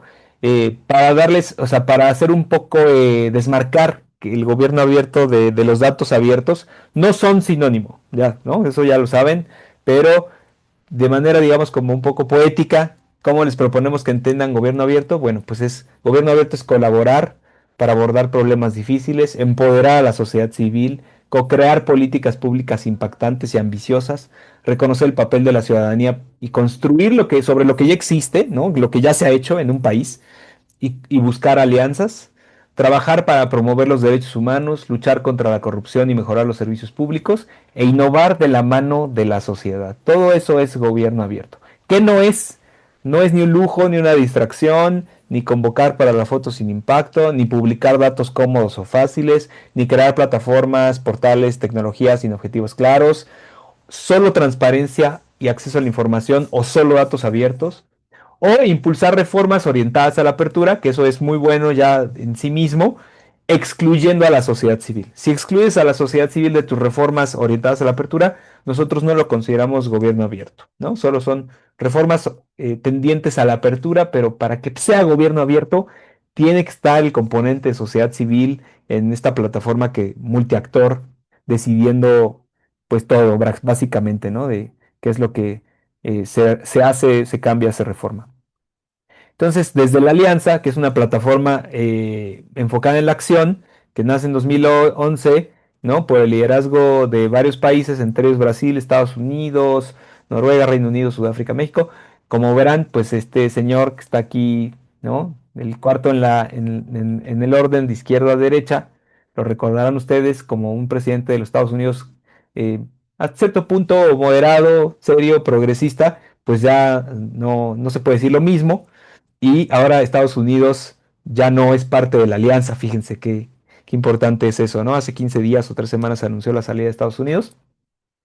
Y bueno, pues esa foto es para el recuerdo, ¿no? Pero que sepan que esta plataforma ha crecido un montón en los últimos 15 años. Este año OGP celebra su 15 aniversario.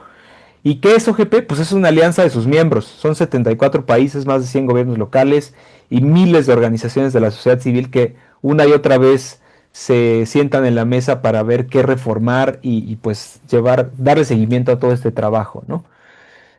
Los valores de OGP, muy importantes los que les mencioné, pero aquí quiero resaltar el de inclusión, ¿no? A veces no visibilizamos o no vemos inclusión al mismo nivel que transparencia, rendición de cuentas, participación, pero así es para la alianza. Tratamos de que los gobiernos sean más inclusivos, que las personas, especialmente quienes han sido marginadas o poblaciones vulnerables, pues estén más en el centro de la acción del Estado, ¿no? De las políticas públicas, de los servicios, de darle voz a la gente que ha sido históricamente marginada. Entonces, muy importante que lo ubiquen ustedes como parte del ADN de la Alianza para el Gobierno Abierto. El modelo con el que funciona, como muchos de ustedes ya saben, es que gobierno y sociedad civil se sientan en la misma mesa, definen la agenda, trabajan como aliados y desarrollan compromisos específicos, ¿no? Acciones, como proyectos con actividades detalladas, con una teoría de cambio. Y estas soluciones pues están hechas a la medida del lugar y de las personas y de sus intereses y hasta de lo que está de moda, ¿no? En un país, en una administración, porque pues cada lugar tiene su propio contexto, su historia, su punto de partida, entonces el trabajo es muy diverso. Aunque si sigue el mismo modelo, ¿no? Con crear compromisos o gobierno, sociedad civil, el resultado de eso es siempre es único, no hay un compromiso igual que otro. Vaya, ni aunque le hiciéramos copy-paste a una plantilla de un compromiso de Uruguay, podríamos desarrollarlo así, ¿no? Siempre es único el proceso. Y tiene un mecanismo de evaluación, ¿no? El mecanismo de revisión independiente es el que se encarga de analizar que esos compromisos estén bien diseñados, que se completen, cuáles son los resultados que arrojan y generar el propio aprendizaje de la alianza para devolverlo a sus miembros. Ese es el modelo de OGP. ¿Y cómo se alcanza el objetivo? Los objetivos, pues lo que les comentaba un poco ya, ¿no? Se co-crean planes de acción. Bueno, un gobierno primero entra a la alianza o se reinvolucra, ¿no? Por ejemplo, ahorita es temporada de reinvolucramiento en Honduras y en Costa Rica, ¿no? Cambio de administración, pues hay que ir a tocar otra vez la puerta con las autoridades, explicarles de qué va esto, qué, ¿no? De qué se trata la participación en la plataforma y volver a empezar siempre con las nuevas autoridades. En el mejor de los casos quedan capacidades instaladas, en muchos casos hay que empezar a veces desde cero.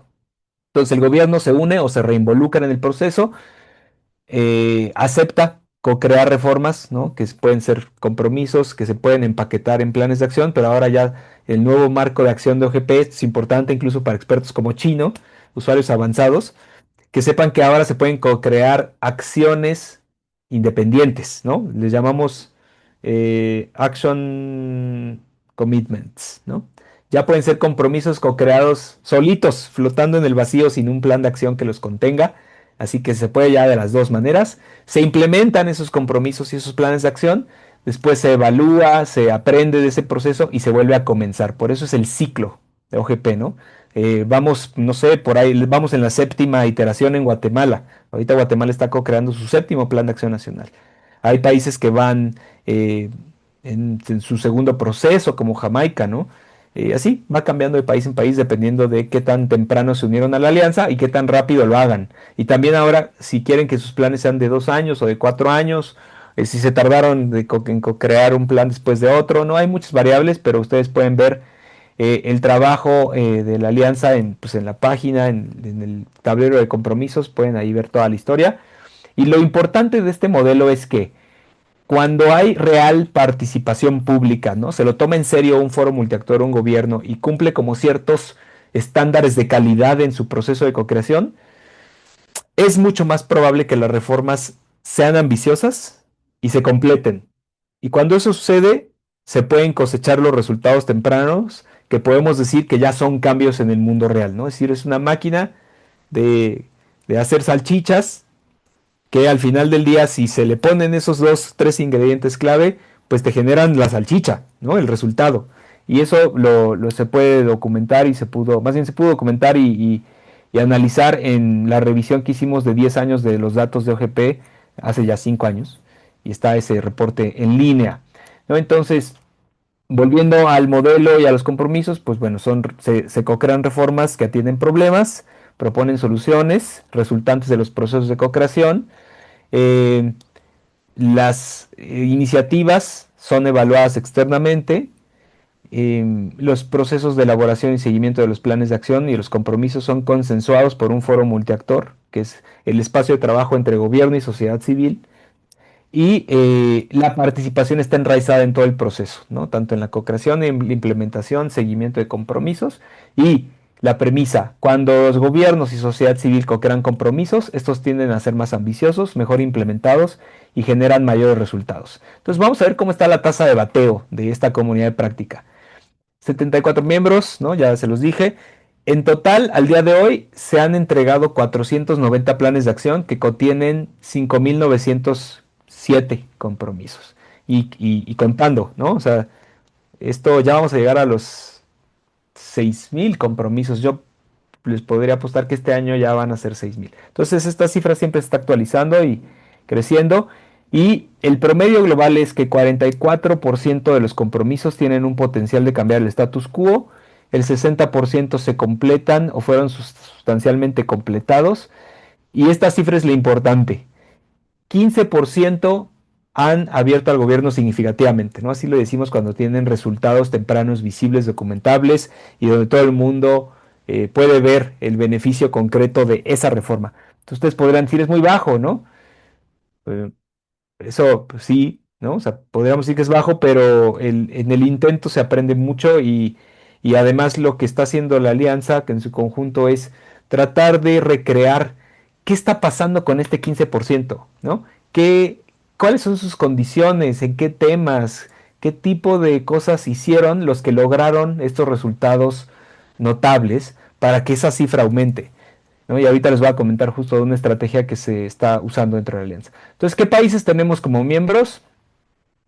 Pues prácticamente todo el hemisferio. Ahorita ya Estados Unidos no es miembro, ¿no? Por eso lo taché. Pero tenemos a algunos gobiernos locales de Estados Unidos como Austin, Los Ángeles, Nueva York.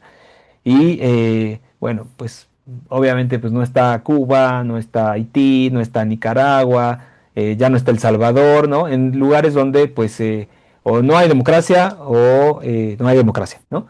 Em, o tienen, digamos, están en un camino hacia la democratización y todavía no cumplen con los criterios mínimos o nunca habían intentado entrar, como en Bolivia, pero estamos también ya en conversación con Bolivia para, pues, para que se incorporen a la alianza y usen el espacio de trabajo. Y pues cada país tiene su propia trayectoria, ¿no? Su propia tasa de bateo, sus niveles de resultados, de ambiciones. Entonces aquí podrán ver a algunos de sus países, ¿no? Pensando en que quizá estamos más enfocados en Panamá y en Guatemala, quizá, bueno, pues aquí los pueden encontrar, ¿no? Cómo se sitúan así.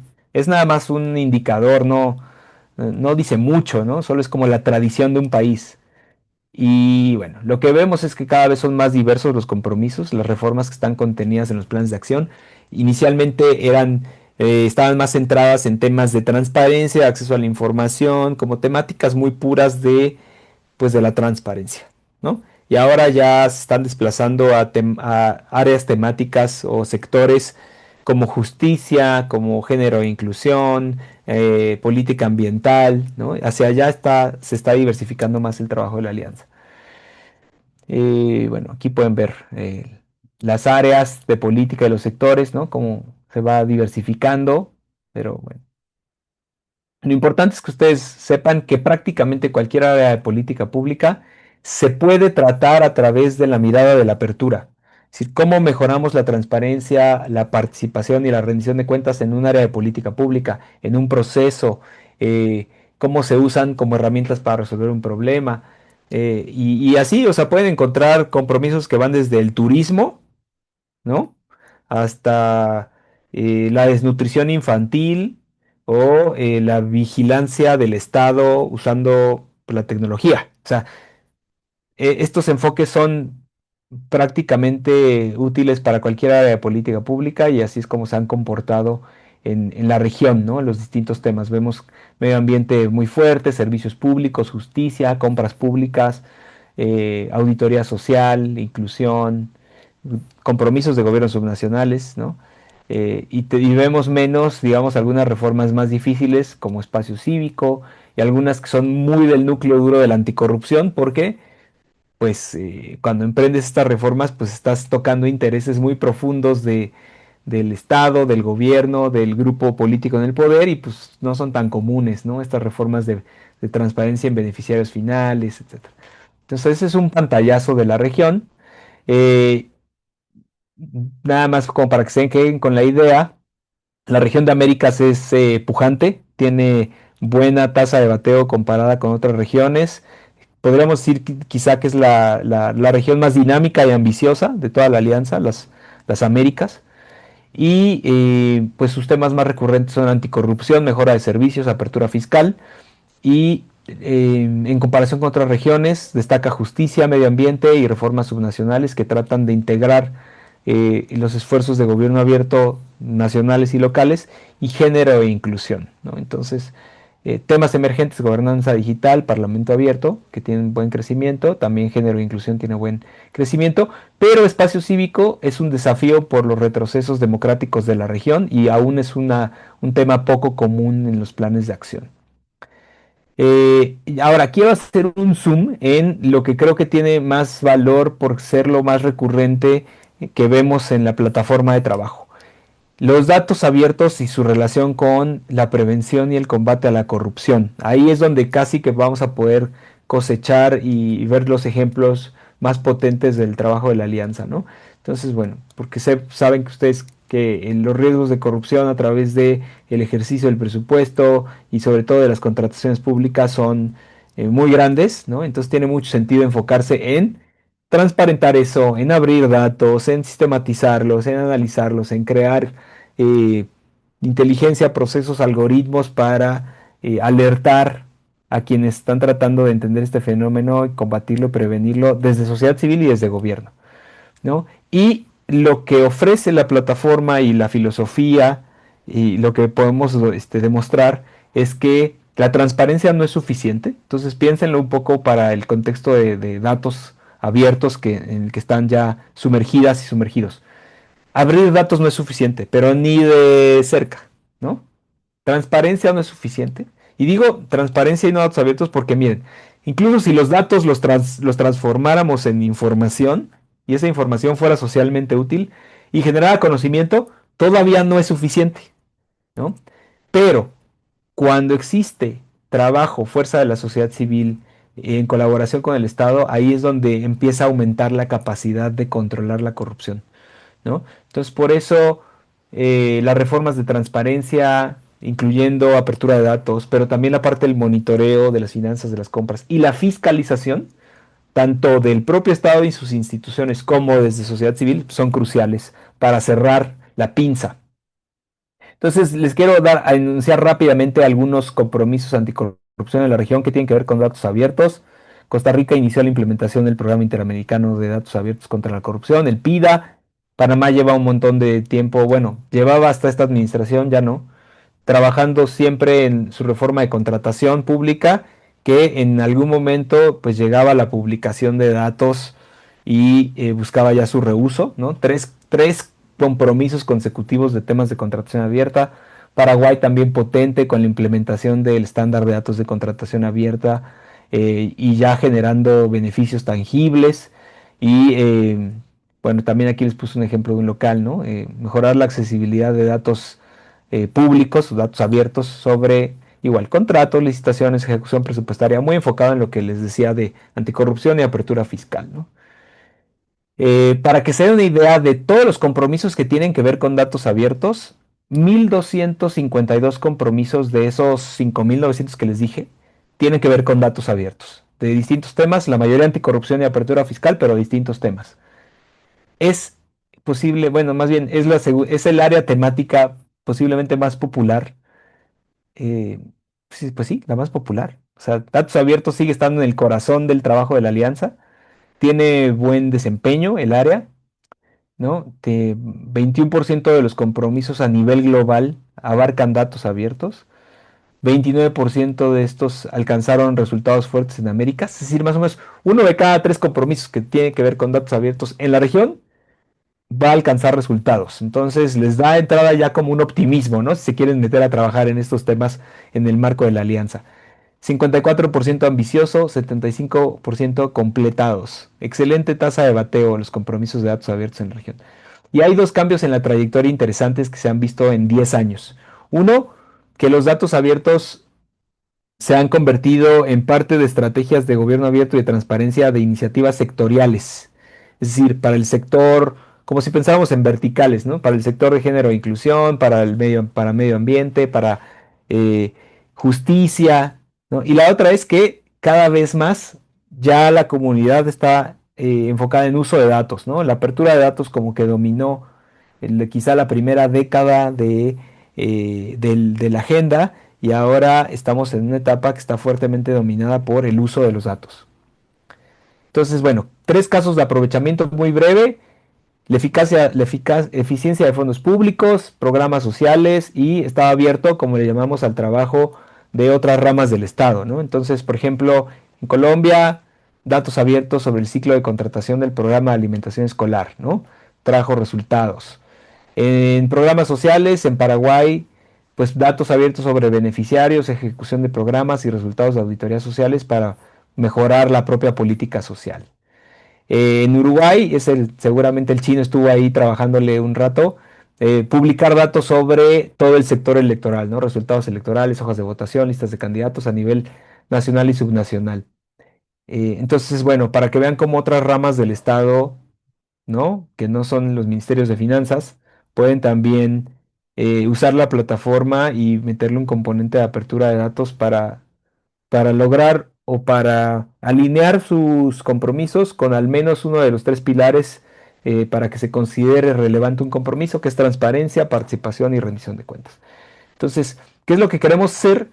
Seguir profundizando en la apertura de datos, sobre todo en las áreas que detectamos prioritarias en la planeación 2023-2028 de la Alianza. eh, ¿No? Pero fíjense estas cuatro que señalo, que es donde creo que hay mayor oportunidad. Anticorrupción, por supuesto, apertura fiscal sí, como siempre, pero aquí clima y medio ambiente y género e inclusión. Aquí es donde, por ejemplo, incluso hasta tiene recursos específicos la Alianza en su guía de gobierno abierto, tiene capítulos específicos sobre datos abiertos climáticos, datos abiertos electorales, datos abiertos para prevenir la violencia contra las mujeres. Y hay pues bajadas muy interesantes. em, Casos, van a encontrar organizaciones aliadas para cada uno de esos temas, entonces pueden consultar esos recursos. Y aquí hay algunos ejemplos de desafíos anticorrupción que pues todos están muy basados en estrategias que en algún lugar traen apertura de datos. Contratación abierta, eh, fiscalización o auditoría social, seguimiento al presupuesto. Este es especial, ¿no? Me gusta mucho este de Guatemala que buscaba emprender políticas ya, disposiciones para implementar un registro de beneficiarios finales, clave para combatir la corrupción. Y era un esfuerzo que estaba emprendiendo el Ejecutivo, digamos, para proveedores del Estado, pero se detuvo por una suspensión provisional de la Corte Constitucional. Evidentemente, cuando los datos son así de valiosos, pues tocan intereses también poderosos, ¿no? Entonces ahí, pues es resistencia política, tal cual en Guatemala, ¿no? Y bueno, más ejemplos, les voy a dejar la presentación y la conclusión es que los datos abiertos están en el corazón de la apertura porque se pueden aprovechar para transparentar, para habilitar la participación y para elevar la rendición de cuentas. OGP es una plataforma buena para avanzar en la publicación y en el uso de datos y lo que ofrece el modelo y además hemos podido comprobar una y otra vez es que es estratégico involucrar a las audiencias clave en la generación, pero sobre todo en el uso de los datos abiertos. Los enfoques multiactor potencian, ¿no? Entonces con eso ya cierro la exposición, les dejé también unos recursos que les pueden interesar en la presentación. A mí en particular me gustaría quizá destacar el de el creador de compromisos de datos abiertos anticorrupción, porque es una guía paso a paso, una reflexión guiada eh, de cómo usar los datos para esta área de política pública específica, pero se puede aplicar para cualquier otra, ¿eh? O sea, le pueden quitar lo de anticorrupción y hacer la conexión con otros temas. Y bueno, eso es todo. Métanse por favor a la plataforma de compromisos de OGP para que vean qué cosas han hecho en otros países, para que vean si hay ideas similares a lo que ustedes estaban pensando y que pues puedan tener ejemplos concretos de cosas que ustedes quieran impulsar, promover, avanzar en los procesos OGP en sus países cuando tengan la oportunidad. Muchas gracias. Muchísimas gracias, Pepe, y hasta por el tiempo. No puedo creer cómo metiste todo ese contenido en media hora. Y nada, muchísimas gracias por toda esta valiosísima información y enlaces. Eh, También aprovecho a consultar si está todo bien con compartir la presentación, que seguro que nos la van a pedir en breve. Claro, ahí les pongo Que el link. perfecto, perfecto, perfecto, perfecto. Bueno, con eso y viendo que está Julio por acá, le dejo el cierre. De mi parte, como siempre, muchísimas gracias y un placer. No, muchísimas gracias, Chino. Muchísimas gracias, Pepe, por podernos acompañar el día de hoy. pedirles a todos los participantes que por favor podamos dejar un agradecimiento ahí, un emoticon, si pueden abrir su cámara y mandarles a, como siempre, todas las sesiones que tenemos, un agradecimiento al chino que ha estado siempre liderando y apoyando estos procesos, agradecerles por esta vía. Dos mensajes que les quisiera dejar. eh, Tres mensajes, ¿verdad? Y anuncio publicitario, como ya les decía al inicio, súper contentos de Guatemala de poder compartir que seremos sede de la Relatamos con Datos 2026, en octubre de 2026. Entonces, desde ya enviar esa invitación, invitarlos a seguir en las redes, tanto el Ministerio de Finanzas, CG Plan, Red Ciudadana e IVOS, para que puedan conocer un poco más sobre lo que estará pasando en los próximos meses y cómo pues esperamos llegar con tantas personas capacitadas, a nuestros colegas de Panamá y Costa Rica y otras partes de la región, pues cordialmente invitados a venir a Guatemala también. Segundo, les enviamos por correo electrónico el- la invitación a participar en la convocatoria de mini grants. Estaremos abriendo algunos espacios para promover el uso de datos abiertos. Se abren unos mini grants gracias al apoyo de la Embajada del Reino Unido, el FCDO, que nos está apoyando a llevar a cabo este proceso. Invitarles a que le den una mirada y recordarles que el objetivo es poder promover el uso de datos abiertos, ¿verdad? No vamos a financiar proyectos enfocados en datos abiertos. Ahí Pepe de OGP nos compartía, ¿verdad? Varias ideas que pueden tomarse de referencia, sin duda no a ese nivel. Este es un prototipo muy inicial que puede servirnos enfocado en datos abiertos. ¿Qué no vamos a financiar? Compra de muebles, compra de equipo, ¿verdad?